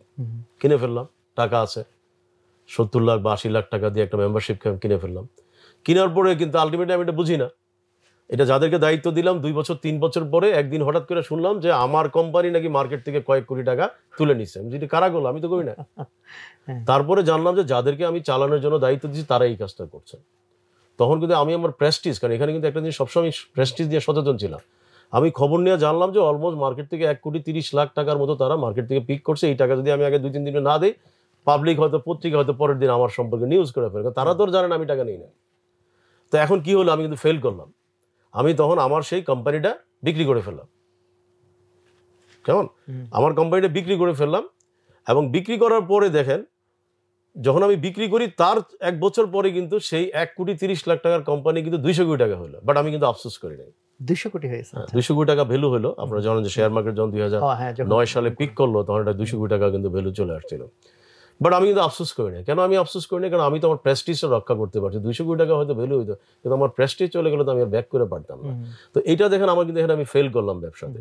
একইভাবে যখন আপনার মনে করেন যে ম্যান পাওয়ার, দেশের বাইরে যখন যাই তখন আমার খুব কষ্ট লাগে যে বাংলাদেশিরা সব অড জবগুলো করে। যখন কোনো টয়লেটে যায়, আমি so sorry, I don't like to undermine anyone, but majority people odd জবগুলো করে। তো তখন আমার হঠাৎ করে মনে হলো, আচ্ছা আমার তো কিছু পয়সা আছে, আমি একটা ম্যান পাওয়ার লাইসেন্স করি, আমি একটু ভালো লোকজনকে তৈরি করে পাঠাবো, ভালো জায়গায় পাঠাবো। তো সেখানে আমার একটা বন্ধু আমার সাথে জয়েন করলো, সে সৌদি এয়ারলাইন্সে জব করতো, ভালো পজিশনে, দেশের বাইরে ছিল। তাকে আমি দায়িত্ব দিলাম এমডি হিসাবে, দিয়ে আমি একটা কোম্পানি করে ফেললাম, man power licence, travel agency করলাম। করার পরে দেখলাম যে না, আসলে এই ব্যবসা আমার দ্বারা সম্ভব না, কারণ আমি তো বুঝি না এই ব্যবসা। মানে অর্থাৎ আমি হোমোজিক্যালি বা বলা যায় যে ইমোশনালি বিজনেসটা আমি শুরু করে ফেললাম। একটা পর্যায়ে শুনলাম যে আমার কোম্পানি থেকে 45 জন লোক ব্রুনাইতে পাঠানো হয়েছে এবং সেখানে গিয়ে তারা মারামারি করছে। সেই মারামারির কারণে ব্রুনাই সরকার 45 জনকে পরের ফ্লাইটে পাঠিয়ে দিয়েছেন। ঢাকায় এসে তারা আমার কোম্পানিতে এসে মানে মিছিল মিটিং করছে যে এই কোম্পানির চেয়ারম্যান তো উনি, শুধু আমাদের টাকা ফেরত দিতে হবে, কিন্তু দোষ কিন্তু আমাদের না। তো তখন আমি আমার ফ্রেন্ডকে বললাম, না বাবা, এই ব্যবসা আমার দ্বারা হবে না, তুমি আমার পুরো পুঁজি যা আছে নিয়ে নাও, মালিকানা তোমার আমি দিয়ে দিলাম, আমার একটা failure, I am quite fail.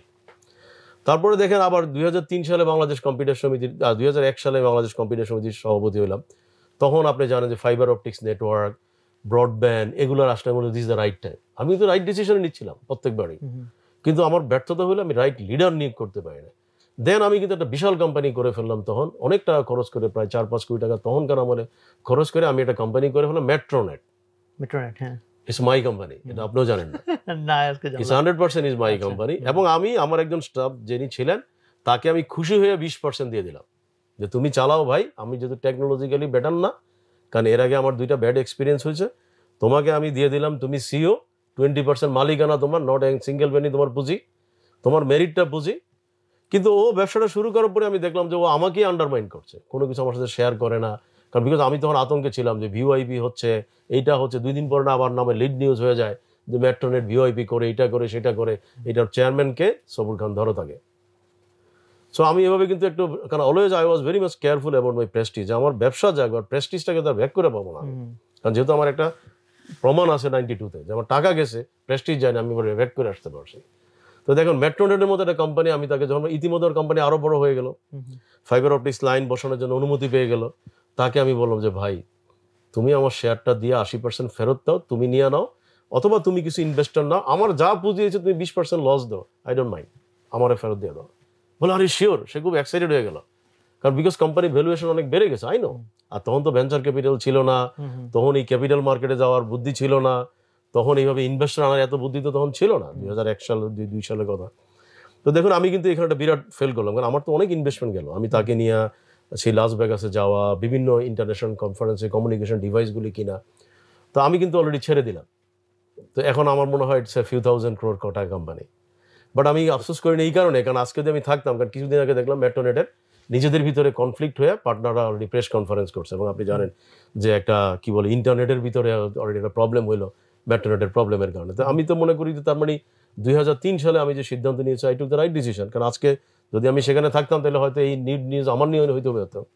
তো এইভাবে কিন্তু অনেকগুলো কোম্পানি একইভাবে একটা সময় মনে হলো যে বাংলাদেশে কিছু লিমিটেশন আছে, আমাকে অনেকেই বুদ্ধি দিল তুমি মালয়েশিয়াতে আসো, সিঙ্গাপুরে আসো। আমি সিঙ্গাপুরে গিয়ে কিন্তু 94 আমি কোম্পানি করছি, কোম্পানি ঠিক না, আমি একটা ব্রাঞ্চ সেট আপ করছি, বাট আমি দেখছি এটা আমি চালাইতে পারবো না, যাকে দিয়ে চালাই সেই টাকা মেরে ফেলে, দেন ওটা আমি ক্লোজ করে, ধরো আমি ফেল। তারপরে ধরুন আমি সেনজেনে গিয়ে আমি অফিস করলাম, কারণ সিঙ্গাপুর থেকে বিজনেসটা শিফট করে গেল সেনজেনে। সেনজেনে আমি একটা বাংলাদেশি একটা ছেলেকে সিলেক্ট করে তাকে বিউটিফুল ট্রেনিং করে দিয়ে তাকে আমি এখানে পাঠালাম। পাঠানোর পরে যেই টাকাটা তাকে পাঠাই সব টাকা সে খেয়ে ফেলে, এবং আল্লাহ তাকে বেহেশতবাসী করুক, বছর 2 আগে সে মারা গেল বা 1 বছর আগে সে মারা গেল। তো আমি তাকে ক্ষমা করে দিছি, বাট আমার খুব কষ্ট যে তার অনেকগুলো টাকা সে আমার নষ্ট করছে। হয়তো সেনজেনে আজকে আমার অফিস থাকলে আমি বাংলাদেশ কেন সারা পৃথিবীতে হয়তো লিড দিতে পারতাম। তো এখন কি হলো, আমি কিন্তু ডিসিশন নিতে দেরি করি না, যে এইভাবে বারবার সে আমাকে পিছনে ফেলবে সেই বাদরের লাঠির মতো, আর আমি উঠতেই থাকবো নামতেই থাকবো, এটা তো হইতে পারে না। সো আই সোল্ড ইট। আমি 2003 সালে আমি বললাম যে এটা আমি চলবো না, আমার এটা তোমরা নিয়ে যাও। তো এইভাবে কিন্তু লট অফ কোম্পানি, আবার মালয়েশিয়াতে 2004-এ গিয়ে কিন্তু আমি একটা কলেজ স্থাপন করছিলাম পার্টনারশিপে বাংলাদেশি একজনের সাথে, এবং সেটাও কিন্তু পার্টনার আমাকে এত মানে কি বলা যায় যে বিপদে ফেললো। ওই বিজনেস তো আপনার এর মধ্যেই ছিল, এডুকেশন ছিল, বাট যেহেতু আমি মালয়েশিয়ার আইন কানুন আমি ধরতে পারি না, তো এটাও কিন্তু আমি বিক্রি করে বের হয়ে আসছি যে না, আমার দ্বারা সম্ভব না। তো এই কারণে বলবো যে আমি আমার ট্র্যাকের বাইরে যখন গেলাম 2-একটা বিজনেসে, আমি আরো 2-একটা উদাহরণ আছে, যেমন আমি হয়তো 96-এ বুঝে না বুঝে একটা পেট্রোল পাম্প করলাম এলাকাতে। আমি পেট্রোল পাম্প বুঝি না, 2 দিন আমার অনেকে বলে যে ভাই আপনার ফিলিং স্টেশন থেকে তো এরকম এই ধরনের প্রবলেম হয়, যে ভাই রে তো আমি মাপ চাই। তখন আমি ওই যে ফিলিং স্টেশনে ভাড়া দিয়ে দিলাম যে আমার দ্বারা এই ব্যবসা হবে না, I don't like to lose my reputation. না, এটা আমি কমপ্লিটলি এগ্রিড। ইভেন আমি ওই ইয়াং এন্টারপ্রেনার যারা পরামর্শের জন্য আসে, আমি কথাটা এইভাবে বলি যে তুমি ওই ব্যবসাটা শুরু করো যে ব্যবসা তুমি ধরো সাথে কেউ নাই, তুমি একাই অনেকটুকু টেনে নিতে পারবা। তার মানে কি ওইটাতে তোমার একটা কম্পিটেন্সি আছে, ডোমেইন নলেজ আছে। Otherwise it's really difficult. আমার সিমিলার অনেক স্টোরি আছে এই আপনার সাথে মিলে আর কি। তো বাট এখানে আমার আরেকটা পয়েন্ট, যে পয়েন্টটাতে এখন যেতে চাই, লিডারশিপের পয়েন্টটা থেকে, লিডারশিপ রিলেটেড আমরা জিনিসটা আপনার ফিলসফিগুলো জানতে চাই। সাথে এখানে লিঙ্ক করা যে আপনি অলরেডি যে ব্যবসাগুলো ডিআইটি বা ভার্সিটি চালাচ্ছিলেন, ওখানেও তো আপনাকে লোক নিয়োগ করতে হচ্ছিল, আবার এখানেও লোক নিয়োগ করতেছেন যারা হয়তো আপনার সাথে সঠিক ব্যবহারটা করে নাই। তাহলে ভার্সিটি বা এডুকেশন বা আপনার কোর বিজনেসে যে লোকগুলো নিয়োগ করতেছিলেন, তারা কি রাইট ছিল? ওয়েল, এটা একটা খুব চমৎকার প্রশ্ন। আবার বলবো, কারণ আগে যে বিজনেসগুলো আমি ফেল করছি সেগুলো আমি মার্কেট থেকে লোক নিয়ে আসছি, আর এখন আমি যা করছি এখন কিন্তু আমি আমার নিজস্ব ঘরের প্রোডাক্ট, ইন হাউস পিপল, যাদেরকে আমি হাতে ধরে ডেভেলপ করছি তাদেরকে আমি বসাচ্ছি। এতে করে সুবিধাটা হচ্ছে কি যে আমি প্রফেশনালিজম পাচ্ছি না, আমি হয়তো স্পিডটা হয়তো অত বাড়াইতে পারছি না, কারণ এদের এক্সপিরিয়েন্সের কিছু প্রবলেম আছে, কিন্তু এদের কাছে আমি যেটা পাচ্ছি লয়ালিটি পাচ্ছি, এদের কাছে আমি যেটা পাচ্ছি আমাকে ক্ষতিগ্রস্ত করে না। মানে আমি ওই আতঙ্কটাতে নাই এখন আর, যে আমাকে তারা রাতারাতি ব্যাংকরাপ্ট করে ফেলবে বা আমাকে বিপদে ফেলে দিবে, মানে ওই ভয়টা কিন্তু এখন আর নাই। কিন্তু আগে যেটা ছিল, যেমন মনে করেন যে এই যে আমি বললাম যে ট্রাভেল এজেন্সি বা অন্যান্য যে বিজনেসগুলো আমি সেল করে ফেলছি, এগুলো কিন্তু মূল কারণটা ছিল কিন্তু রাতারাতি আমি ফেল করতে পারতাম, বিকজ তারা কিন্তু আমার গ্রিবের পিপল না, তারা বাইরের পিপল, আমি তাদেরকে রিক্রুট করছি বা কাউকে আমি অপরচুনিটি দিছি। এখন আমি যেই কাজটা করছি লিডারশিপে, এখন কিন্তু যখনই কোনো একটা বিজনেস শুরু করি আগে আমি লোকটা সেট করি যে কে আমার বিজনেসটা রান করবে, কাকে আমি ট্রাস্ট করবো, এবং ওখানে first tier, second tier, third টায়ারটাকে আমি ঠিক করি, এবং করে আমি কিন্তু একটা আনকরা লোক হইলো আমি তাকে দিয়ে বিজনেসটাকে রান করাই। তো এতে করে একটা সুবিধা হচ্ছে, যেটা আমি বললাম, যাতে করে আমার 2টা সুবিধা হচ্ছে। একটা হচ্ছে যে আমি স্পিডটা কম হইলেও কনফিডেন্স লেভেলটা খুব দ্রুত আস্তে আস্তে আস্তে আস্তে বাড়াতে পারছি, আর ফাউন্ডেশনটা স্ট্রং হচ্ছে। এটা আমার একটা প্লাস পয়েন্ট। আমার জীবনের প্রথম স্টাফ, দ্বিতীয় স্টাফ, তৃতীয় স্টাফ, এটা কিন্তু স্টিল এখনো আমার সাথে আছে, এবং ব্যাড লাকলি প্রথম স্টাফটা আমার করোনাতে মারা গেছে, আর সেকেন্ড থার্ড এখনো আমার সাথে আছে। তো এটা হচ্ছে কি যে আমার স্টাফ টার্নওভার খুব কম, বিকজ যারা আমার কোর স্টাফ তারা কিন্তু কেউই আমাকে লিড করে যায়নি। লিডারশিপের আপনার তাহলে স্টাইলটা কি, ফিলসফি কি, যে এতগুলা মানুষ আপনার লিডারশিপে আবার সেকেন্ড টায়ার লিডারশিপ তারা দিচ্ছে, ওখানে আপনার আসলে ফিলসফি বা এখানে আমাকে অনেকগুলো স্যাক্রিফাইস করতে হয়। আলটিমেটলি বলবো আমাকে অনেকগুলো পেইন, আপনি যদি পয়েন্ট ধরে 2-3টা আমি মানে স্পেসিফিক কতগুলো পয়েন্ট বলি, যেমন মনে করেন যে হয়তো অনেক সময় তারা আচরণ ভালো করে না, বাট তাদের আমি 3টা জিনিসকে সবসময় মার্ক করি। আমার ফিলোসফিতে 3টা জিনিস খুব স্ট্রিক্টলি মেনটেন করি আমার প্রতিষ্ঠানে। একটা হচ্ছে যে কোনো ড্রাগ সম্পর্কিত কাউকে আমি অ্যালাউ করি না, যদি তার অপরাধ প্রমাণিত হয়, সে যেই হোক, সে আমার একদম রক্তের সম্পর্ক হলে আমি এটা টলারেট করি না। সেকেন্ড হচ্ছে ফিনান্সিয়াল করাপশন, যদি প্রমাণিত হয় আমি এটা অ্যালাউ করি না। আরেকটা হচ্ছে যে ফিমেল হ্যারাসমেন্ট, এটা আমি একদম $0, কারণ এই তিনটাকে আমি কখনো অ্যাকসেপ্ট করি না। এবং সবাই জানে যে তিনটা হলে সেই পজিশনে থাকতে পারবো না, কিন্তু আমি অন্যগুলোকে আমি অ্যাকসেপ্ট করি। কারণ যারা একটু ট্যালেন্ট হয়, যারা ভালো আউটপুট, এদের কিন্তু ঘাড় বাঁকা থাকে, এদের আচরণ খুব ভালো থাকে না, এদেরকে আমি টলারেট করি। লিডারশিপের এই যে পার্টটা, যে তাদের সাথে যে কানেকশন, সো তাদের লয়্যালটি, তারা কন্ট্রিবিউট করতে চায়, কোম্পানিকে ওন করে। অ্যান্ড লিডারশিপের পরের লেয়ারে যদি যাই, ম্যানেজমেন্ট, যে পুরো জিনিসটা তাদেরকে দিয়ে যে কাজটা আলটিমেটলি গোলটাকে অ্যাচিভ করা, ওই ম্যানেজমেন্ট প্রিন্সিপালস, ওখান থেকে আর একটু কিছু জানতে চাই। লিডারশিপের এটা আমার কাছে কেন জানি মনে হয় যে লিডারশিপ আমি যখনই যেখানে পড়ছি, যেমন আপনি একটু আগে জিজ্ঞাসা করছেন যে আমি কি ডিআইডিতে ক্লাস নেই, আমি বলছি না, বাট এখন আমি ইউনিভার্সিটিতে ক্লাস নেই। কেন নেই? কারণ বিকজ হচ্ছে শিক্ষকদের একটা বড় অংশের সাথে কথা বলতে গিয়ে অনেকে আমাকে বলেই ফেলতে মুখে, স্যার আপনি তো শিক্ষকতা করেন নাই, সেজন্য আপনি কিন্তু এই জিনিসটা বুঝতে পারবেন না। Then it's came to my mind, yes I need to take the class, এবং I prove myself I have the ability to become a good teacher. এবং তখন কিন্তু আমি ক্লাস নেওয়া শুরু করলাম। এবং আরেকটা ব্যাপার হচ্ছে যে এই ক্লাস নিতে গিয়ে আমি রিয়েলাইজ করলাম যে একই কথা আমি কতবার বলবো। দ্যাট ইজ ওয়াই আমার লিডারশিপের যেই লেসনগুলো থাকে সেটা নিয়ে আমি কিন্তু একটা অনলাইন কোর্স ডেভেলপ করলাম, যে ভাই তোমার এই প্রবলেম আছে, তোমার পজিটিভিটি নাই, তুমি আমার কোর্সটা করো। তো কিন্তু কোর্সটা করে বলে, সরি স্যার আমি বুঝতে পারছি আমার প্রবলেমটা কি। আমি কোর্সটাতে বোঝাচ্ছি যে পজিটিভিটি রেজাল্টটা কি। কারণ পজিটিভিটিটা তো রেজাল্টটা হচ্ছে একটাই, যে আমাকে আল্লাহর উপরে বিশ্বাস করতে হবে। আমাকে বিশ্বাস করতে হবে যে আমি এখন যে অপমানটা পড়ছি বা আমি যে ফেলিউরটা করছি, বাট আমার যিনি সৃষ্টি করছেন উনি কিন্তু আমার থেকে বেটার অপরচুনিটি রেখে দিয়েছেন। সবল ভাই, আমি এখন যে প্রশ্নটা করতে চাই সেটা হলো যে আজকের যে প্রোগ্রামটা উদ্যোক্তা কথা, এই উদ্যোক্তা শব্দটা নিয়ে, যে আপনার লাইফে আপনি একজন সফল উদ্যোক্তা, কিন্তু সেখানেই থেমে নেই। মানে আমরা যেটা দেখেছি যে উদ্যোক্তা আরও কিভাবে তৈরি করা যায়, এটার পিছনে আপনার বোধহয় অনেক ফ্যাসিনেশন কাজ করে।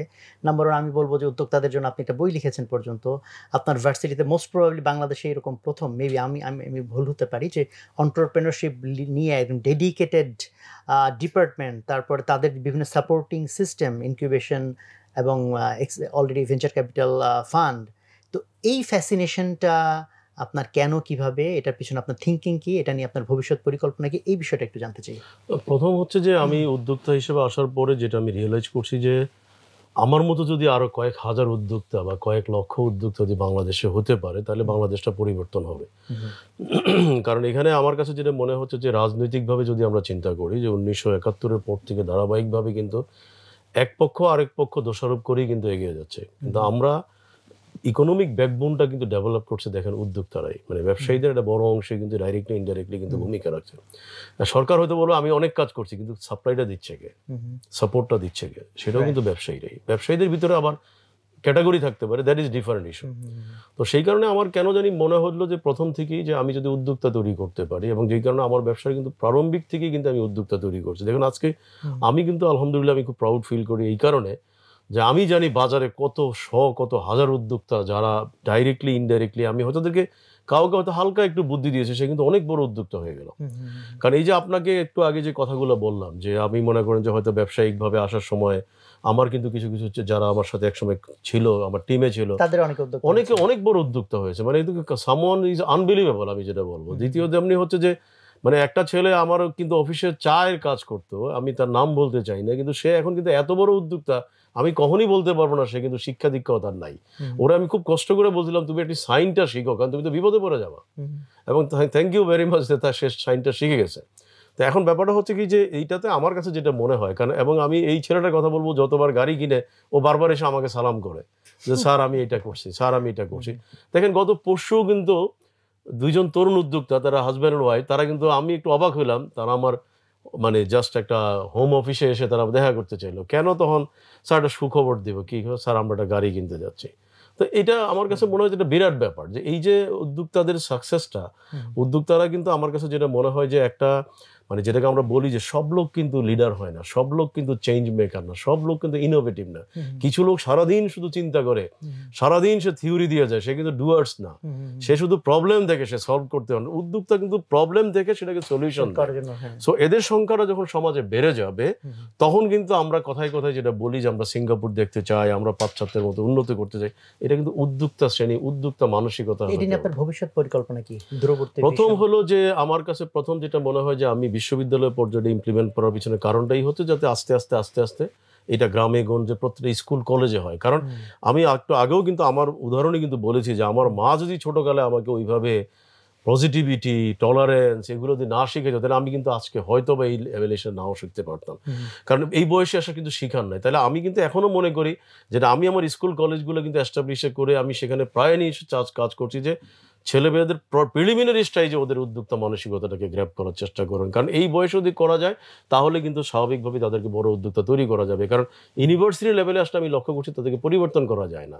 তো সেই জন্য হচ্ছে কি যে এইটার পিছনে আমি বিশেষ করে ঢাকা চেম্বারে যখন আমি প্রধান প্রেসিডেন্ট হওয়ার পরে আমার কাছে মনে হলো I got a fantastic platform, যেই প্ল্যাটফর্মটাতে আমি ক্যাম্পেইনটাকে পপুলার করতে পারি। এবং all thanks to again Almighty যে দেখেন আজকে কিন্তু প্রধানমন্ত্রী থেকে আরম্ভ করে রাষ্ট্রের প্রত্যেকটা অঙ্গ প্রত্যঙ্গ প্রত্যেকে কিন্তু এখন স্বীকার করে যে আমাদের স্টার্ট আপ তৈরি করতে হবে, ফান্ডিং করতে হবে, ক্রাউড ফান্ডিং করতে হবে। এবং আমি যখন এটা দিয়ে রাষ্ট্রপতিকে দিয়ে যখন বলি যে আপনাদের এটা বলে তুমি আমাকে লিখে দাও, আমি এই বুঝি না, এইসব বেঞ্চার কিছু বুঝি না। বাট ইউনো দ্যাটস মানে আমাদের মানে প্রিভিয়াস রাষ্ট্রপতি হিজ এ ভেরি গুড মানে ভোকাল পার্সন। তো উনি বলতে আমাকে ড্রাফট করে দাও, আমি পরে যদি ভালো হয় তাহলে আমি এটা ডিক্লেয়ার করবো। এবং I think he did it.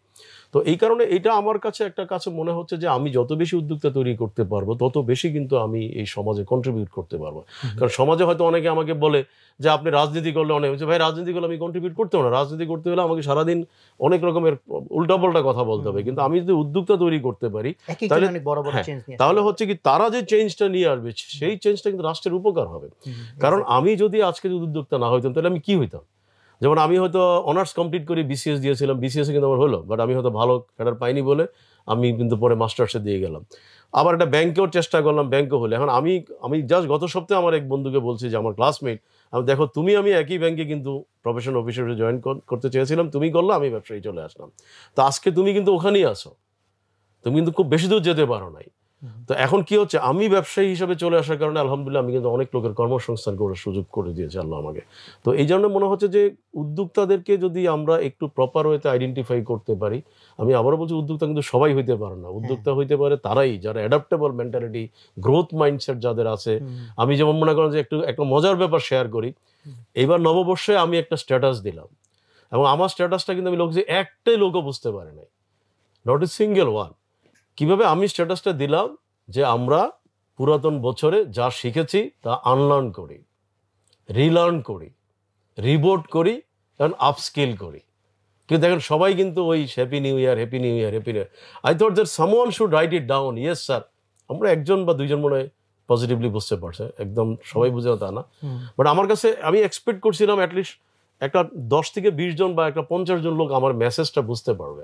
কারণ আমি তো আর 10 জনের মতো হ্যাপি নিউ ইয়ার দেওয়া, কারণ হ্যাপি নিউ ইয়ার তো কিছুই না, new year is a part of count, তাই না? Part of count. মেসেজটা কি? মেসেজটা হলো আমরা পরিবর্তন হতে চাই, আমি আনলার্ন করতে চাই। যেমন আমি এখনো বলি, আমি এখন অনেক জায়গা থেকে শিখি। যেমন আপনি একটু আগে কথার শুনে বলছিলেন যে শিখার মতো কোথায় শেখা যায়। শিখা তো আপনি প্রতি জায়গায় শেখা যায়। আপনি গাড়িতে শিখতে পারেন, আপনি বাজারে শিখতে পারেন, আপনি প্রত্যেকটা পয়েন্টে শেখার মতো আছে। যে আমি এখানে এই কাজটা কেন ফেল করলাম, ইনি আমাকে কেন রেসপেক্ট করলো না, আমি কেন দোকানদারকে বুঝাইতে পারলাম না, দোকানদার কেন আমার সাথে খারাপ ব্যবহার করলো। তার মানে ডেফিনেটলি আমার অ্যাপ্রোচে কোথাও কোনো প্রবলেম থাকতে পারে, তাই না? তো এই জন্য হচ্ছে কি যে শিখার জায়গাটা সব জায়গায় আছে। এবং শিখার জায়গা থেকে আরেকটা বড় কথা হলো যে উদ্যোক্তা মানসিকতা লোকগুলোকে যদি আপনি একটু আনতে পারেন, হ্যাঁ। এবং আমি একটা কথা অনেক জায়গায় উদাহরণ হিসেবে বলি যে আমার যে ছোট ভাই, সে কিন্তু উদ্যোক্তা মানসিকতা, সে উদ্যোক্তা হবে না, সে চাকরি করবে। আমি বলছি নো, তুমি উদ্যোক্তা তুমি ভালো করতে পারবা। এবং তাকে কিন্তু ফোর্স করে উদ্যোক্তা বানিয়েছে এবং সে সাকসেসফুল। কারণ বিকজ আমি দেখছি ওর ভিতরে কিন্তু আমি যে জিনিসগুলো জানি, একটা উদ্যোক্তার ভিতরে খুব কুইক ডিসিশন নেওয়া সে নিতে পারে এবং সে খুব চ্যালেঞ্জ নিতে পারে, এবং সেই জন্য সে কিন্তু খুব ভালো করছে উদ্যোক্তা হিসেবে। তো এই কারণে আমার যেটা মনে হয় যে উদ্যোক্তাকে আমি কিন্তু বড় বলছি যে উদ্যোক্তা মানে একটা ব্যবসায়ী হইতে হবে, আমাকে সব ব্যবসা প্রতিষ্ঠান তা না হয়েও কিন্তু কেউ উদ্যোক্তা হইতে পারে, সোশ্যাল উদ্যোগ। একজন ভালো মৌলবী যদি পাওয়া যায় সমাজে, দেখেন তাহলে সমাজটা পরিবর্তন হয়ে যাবে। কারণ আপনি লক্ষ্য করে দেখবেন 2-1 জন কিন্তু আসছে বলেই কিন্তু অনেকে তাদের বক্তব্য শুনতে চায়, কেন? তারা রিয়েল কথাগুলো তুলে ধরতে পারে। কিন্তু ম্যাক্সিমাম লোক কিন্তু রং ডাইরেকশনে যাচ্ছে। তার মানে আমরা সমাজের প্রত্যেকটা লেভেলে যদি একজন করে আমরা মানে পজিটিভ চেঞ্জ মেকার যদি আমরা নিয়ে আসতে পারি, তাহলে সমাজটা পরিবর্তন হয়ে যাবে এবং রিয়েল ইনফরমেশনটা আপনাকে দিবে।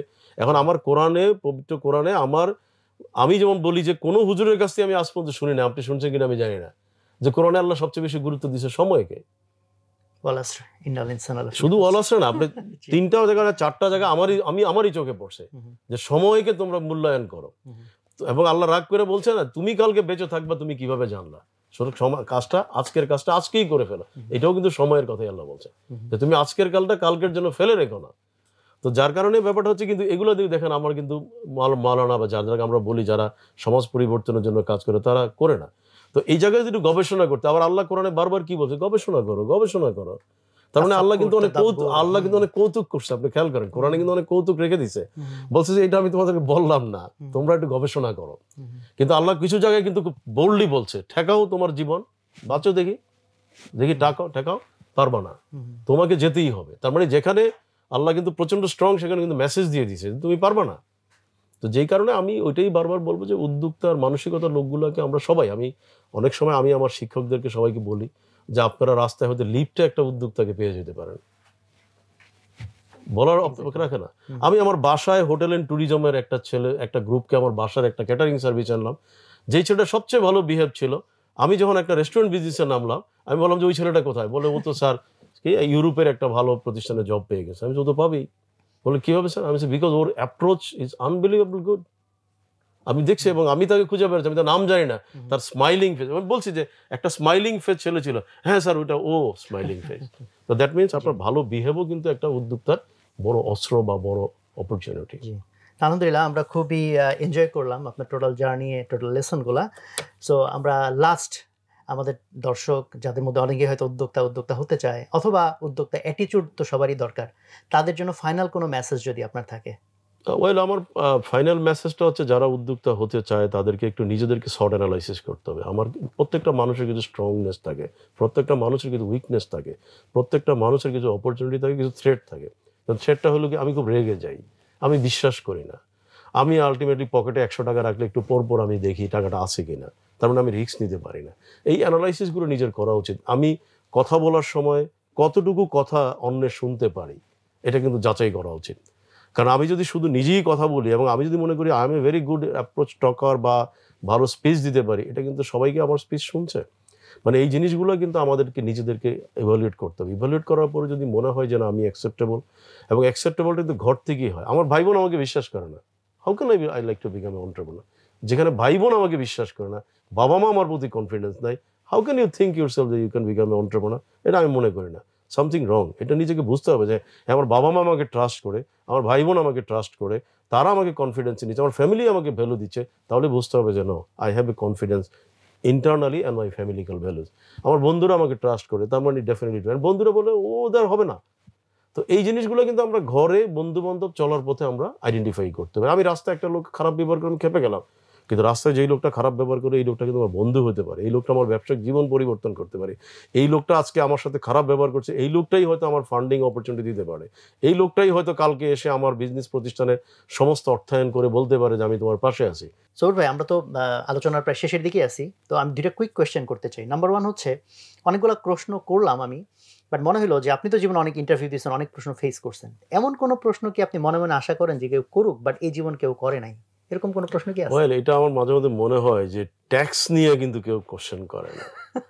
কারণ আমাদের যে সমাজ ব্যবস্থায় ট্যাক্স, যেটা আমি মানে যখন আমি লিডারশিপ পজিশনে ছিলাম আমি সব জায়গায় কিন্তু কথা বলতাম যে ট্যাক্স নিয়ে কিন্তু সাংবাদিকরাও কোনো কোশ্চেন করে না, ট্যাক্স নিয়ে কোনো রিকগনাইজও করে না।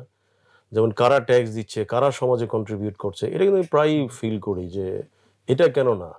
কারণ আপনার যদি সমাজটাকে পরিবর্তন করতে হয় তাহলে কিন্তু আপনাকে ট্যাক্স নেট বাড়াইতে হবে। এবং যেটা আমি একসময় যখন আমাদের প্রয়াত আবুল মাল আব্দুল মুহিতকে বললাম, উনি বললো যে, আমি ওনাকে বলছিলাম দেখেন অ্যাটলিস্ট 60 লাখ ট্যাক্স পেয়ার হইতে হবে, ট্যাক্স নেট হইতে হবে। উনি আমার বলে কি আপনি কি পাগল হয়েছেন? আমার এখন মাত্র আছে 28 লাখ, তার ভিতরে দেয় মাত্র 11 লাখ 12 লাখ লোক, আর আপনি বলতেছেন 60 লাখ লোক। তো দেখেন আজকে কিন্তু 60 লাখ পার হয়ে গেছে। এটা কিন্তু বেশি দিনের কথা না, কারণ আমি তো ঢাকা চেম্বারের প্রেসিডেন্ট ছিলাম বেশি দিন আগে না। তো এখন ব্যাপার হচ্ছে যে ট্যাক্স নেটটা, বা আমি এটাও যেমন আপনার লিডারশিপের ভিতরে কিন্তু এটাও একটা ফ্যাক্টর ছিল। আমি কিন্তু প্রথম থেকে আমার লোককে বলছি দেখো আমার একটা সিঙ্গেল পেনিও তোমরা ট্যাক্সে ভাগে দেবে না। আমার ব্যাংকে যা টাকা রাখি ট্রানজাকশন, এবং তোমাদের কাছে টাকা রাখি এই কারণেই, কারণ আমার কাছে রাখলে আমি হিসাব দিতে পারবো না। আপনি তখন কিন্তু বলছিলাম যে আমি টাকা আমার কাছে রাখি না, আমি আমার কাছে রাখলে আমি হিসাব জানা, তোমাদের কাছে রাখলে তোমরা হিসাব রাখবা, সেই হিসাবটা ট্যাক্সে দিবা। কারণ ট্যাক্সটা যদি আমি লুকাই তাহলে প্রবলেমটা হচ্ছে কি বিজনেস এবং লিডারশিপ কিন্তু স্বচ্ছ হয় না। তো ওই কারণে হ্যাঁ আমাদের দেশে ট্যাক্সেরও প্রবলেম আছে, আমি সেদিকে যাচ্ছি না, সেটা গেলো আবার কয়েক ঘন্টার প্রশ্ন। কিন্তু বাট এগেইন আপনাকে বেসিক নিডটা কিন্তু ট্যাক্সের প্রতি সবার থাকতে হবে। এটাও কিন্তু আমি মনে করি এন্টারপ্রেনারদেরকে এবং অন্যদেরকে যারা সমাজে, আমি ভালো ভালো কথা বলছি সমাজে, আমি সমাজকে এই করে ফেলবো সেই কিন্তু আমি ট্যাক্স দিচ্ছি না, তাহলে আমি রাষ্ট্রকে ঠকাচ্ছি, কারণ রাষ্ট্র তো আমাকে কিছু বেনিফিট দিচ্ছে, এটা তো আমি অস্বীকার করতে পারবো না। এই কোশ্চেনটা আমি দেখছি কেউ করে না। ঠিক আছে, যা করা হয়ে গেল। আর সেকেন্ড যেটা করতে চাই যে ধরেন আপনি কোনোভাবে আল্লাহ তাআলা জানাই দিলেন মাত্র আর একদিন বাঁচবেন, তাহলে এই একদিন কি করতে চান? ওয়েল, এটা একটা খুব কঠিন প্রশ্ন। আমার কাছে মনে হয় একজন মুসলমান হিসেবে আমি খুব সতর্ক থাকার চেষ্টা করি যাতে আমার যে কোনো সময় মৃত্যু হতে পারে। সো আমার যাতে কারো কাছে লায়াবিলিটিসটা না থাকে, আমি এটা নিয়ে খুব সতর্ক। তো লায়াবিলিটিসটা একটা বড়, কারণ আপনি নিশ্চয়ই জানেন যে আল্লাহ কিন্তু বলছে অনেক কিছু তোমাকে মাফ করে দিবে, কিন্তু কারো বান্দার হকটা। তো আমি আসলে সবসময় খুব সতর্ক থাকি বান্দার। আমি তো অলওয়েজ অনেস্টলি বলি, আল্লাহর কাছে বারবার বলি যে আল্লাহ আমাকে যদি ভুল করতে পারি, হয়তো কেউ আমার কাছে টাকা পাবে, সো আমাকে একটু স্মরণ করে দিও। আমি এই একটা জিনিস আমি সবসময় ভয় পাই। তো সোফার যখনই মনে পড়ে কোথাও পড়ে, আমি কিন্তু অনেক সময় চেষ্টা করি যে এটা আমি রিকভার করার জন্য, এবং আমি আমার লোকদেরকে এটা বলি যে সুতরাং যদি আমি এই মেসেজটা পেয়ে যাই যে হ্যাঁ আর একদিন আমি বেঁচে থাকবো, তাহলে আমি ওইটাই চেষ্টা করব যে আমার কোন কোন জায়গায় আমার দেনা পাওনাটা আছে, যাতে আমার এইটাকে আমাকে ব্লক না করে। কারণ আমার ভয়টা হচ্ছে একটা জায়গায়, কারণ আমি জানি অন্য জায়গায় হয়তো পাল্লা দিলে আমার কাছে মনে হয় যে ইনশাল্লাহ পাল্লাতে আমার প্রবলেম হবে না, কিন্তু এই হকের ব্যাপারটা যেহেতু জানি যে আল্লাহ নিজেও এটা ক্ষমা করবে না। আর সবচেয়ে বড় কথা যেহেতু একটা জিনিস তো আপনি নিজেও জানেন, অ্যাজ এ প্র্যাকটিসিং মুসলিম হিসাবে আল্লাহ তো নিজেও সবসময় মানে আমরা যেটা করি সেটা কিন্তু আল্লাহ আগে থেকে কিন্তু জেনে যায় বা জানে, বা আল্লাহ ভিতরটাও কিন্তু রিড করতে পারে। কারণ এখন কম্পিউটার রিড করতে পারে, আপনি তো নিজেও জানেন যে এখন অলরেডি মানুষকে তো আল্লাহ রিড করছি তার সিস্টেমের মাধ্যমে। সো এই জায়গাটাতে আমার কাছে মনে হয় যে আমি যদি মানে আর একদিন বেঁচে থাকি, তাহলে আমাকে অবশ্যই খেয়াল করতে হবে যে আমার যাতে কোনো ধ্যানপর না থাকে। এই একটা জিনিস আমি সবচেয়ে বেশি, যারা আমার সাথে কাজ করে তারাও জানে আমি ভেরি কেয়ারফুল। এবং এই যে আমি লোন কোথাও, অফকোর্স বিজনেসের জন্য আমাকে লোন নিতে হয়, এখানে কিন্তু আমি খুব সতর্ক থাকি যে আমি সবাইকে জানিয়ে দিই, আমার ফ্যামিলি মেম্বারদেরকে আমি ইনভলভ করি যে আমি কোথায় কোথায় লোন নিচ্ছি, তারা যাতে জানে। এবং আপনি শুনলে অবাক হবেন যে হয়তো আমার ফ্যামিলি মেম্বাররা কিন্তু আমার সমস্ত ফোন, আমার সমস্ত ব্যাংক, এভরি ইনফরমেশন তারা জানে। এটাও আমার একটা কারণ হচ্ছে যে I don't know how long I will be survive. So যারা না বলে বাপ তো চলে গেল, আমরা তো কিছু জানিয়ে গেল না, এবং এভরিথিং they know it. আরেকটা ছোট্ট প্রশ্ন, এটা মাঝখানে করবো ভুলে গেছিলাম, সেটা হলো যে ধরেন আপনাকে একটা দ্বীপে পাঠাই দেওয়া হলো নির্বাসনে, জাস্ট 3টা বই নিতে পারবেন এবং ওখানে আর ইন্টারনেট অ্যাক্সেস নাই, অন্য কিছু নাই, কোন 3টা বই আপনি এত নিয়ে যেতে? অবশ্যই আমি প্রথমে আমি কোরআনকে নিব, কোনো অল্টারনেট নাই। বাট আমি অবশ্যই এটাও বলবি কোরআনের সাথে সাথে আমাকে কোরআনের কিন্তু অর্থ নিতে হবে, কারণ যেহেতু দুইটা মিলে আমি একটা বই ধরলাম। হ্যাঁ দুইটা মিলে আমি একটা বই। আর দ্বিতীয় যদি বই বলেন, তাহলে আমার কাছে যেটা মনে হয় যে সেটা হলো বুখারী শরীফ। আমি মানে অর্থাৎ নবীজির মানে হাদিসগুলো আমি জানতে চাই। আর নবীজির তৃতীয় বই হলে আমি নবীজির লাইফটা জানতে চাই, কারণ আমার কাছে মনে হয় 3টার বাইরে আলটিমেটলি আমার, কারণ একটা প্র্যাকটিক্যাল মানুষ তার লাইফস্টাইলে অল্প সময়ের ভিতরে যা দেখে গেছে এটা কিন্তু এনাফ। সো আমার কাছে মনে হচ্ছে 3টা বই, কোরআন, ওনার যে রেখে দেওয়া যে বাণী বা যেটাকে আমরা হাদিস বলি, আর হচ্ছে ওনার জীবনী, জাস্ট ওনার যে লাইফস্টাইলটা, এটা আমার কাছে মনে হয় যে, কারণ অনেকে অনেক কিছু না জেনে আমরা নবীকে দোষারোপ করি। এটা আমারও খুব খারাপ লাগে যে অনেক সময় অনেকে হয়তো বলে উনি এটা করলেন কেন, ওইটা করলেন কেন, কিন্তু কেন উনি করলো ওইটা কিন্তু জানে, কনটেক্সটটা না জানলে কিন্তু অনেক সময় অনেক কিছু জানে না। তো এইটা আমার কাছে মনে হয় যে আমিও একটা সময় কিন্তু অনেক ব্যাপারে কিউরিওসিটি ছিল যে উনি এটা কেন করলেন, তখন কিন্তু আমি জানার পরে অ্যানালাইসিস করার পরে দেখলাম হি ওয়াজ রাইট, ওনার জায়গায় হইলে হয়তো অনেক ভালো লোক একই কাজই করবে। তো এই 3টা জায়গায় আমার কাছে মনে হয় যে সবচেয়ে বেশি সলিউশনগুলো পাওয়া যায় আর কি। Thank you. সুপ্রিয় দর্শক, আপনারা নিশ্চয়ই যে আলোচনাটা হয়েছে এখান থেকে অনেক বেশি উপকৃত হয়েছেন, অ্যাটলিস্ট আমি এটা বিলিভ করি। আমরা খুব মন্ত্রমুগ্ধের মতো সবুর ভাইয়ের লাইফের স্টোরি, তার যেখান থেকে যে লেসনটা পেয়েছেন, যেগুলো আমাদের সাথে শেয়ার করলে আমরা শুনলাম। এবং প্রথমে আমরা যে ঘোষণাটা দিয়েছিলাম সেটা আবারও আপনাদেরকে মনে করিয়ে দিচ্ছি যে এই পুরো আলোচনা থেকে আপনারা কি শিখলেন সেটা আমাদের ইউটিউবের কমেন্ট সেকশনে লিখবেন, এবং সেখান থেকে যারা খুব ভালো লিখবেন অন্তত 3জনকে আমরা পুরস্কৃত করতে চাই। সো এই উদ্যোক্তা নিয়ে সবুর ভাইয়ের যে ভিশন, যে উদ্যোক্তা এমন মানুষ যারা প্রবলেম দেখে জাস্ট সমালোচনা করে না, প্রবলেম দেখে জাস্ট বসে থাকে না, অন্যকে দোষ দিয়ে পার পেয়ে যেতে চায় না, বরং তারা নিজের থেকে উদ্যোগ নিয়ে এটা সমাধান করতে চায়। তো সেই ধরনের মানসিকতা পুরো বাংলাদেশের মধ্যে ছড়িয়ে পড়ুক, নিশ্চয়ই বাংলাদেশ তখন অন্যরকম হবে। সবাই ভালো থাকবেন। আসসালামু আলাইকুম রহমতুল্লাহ।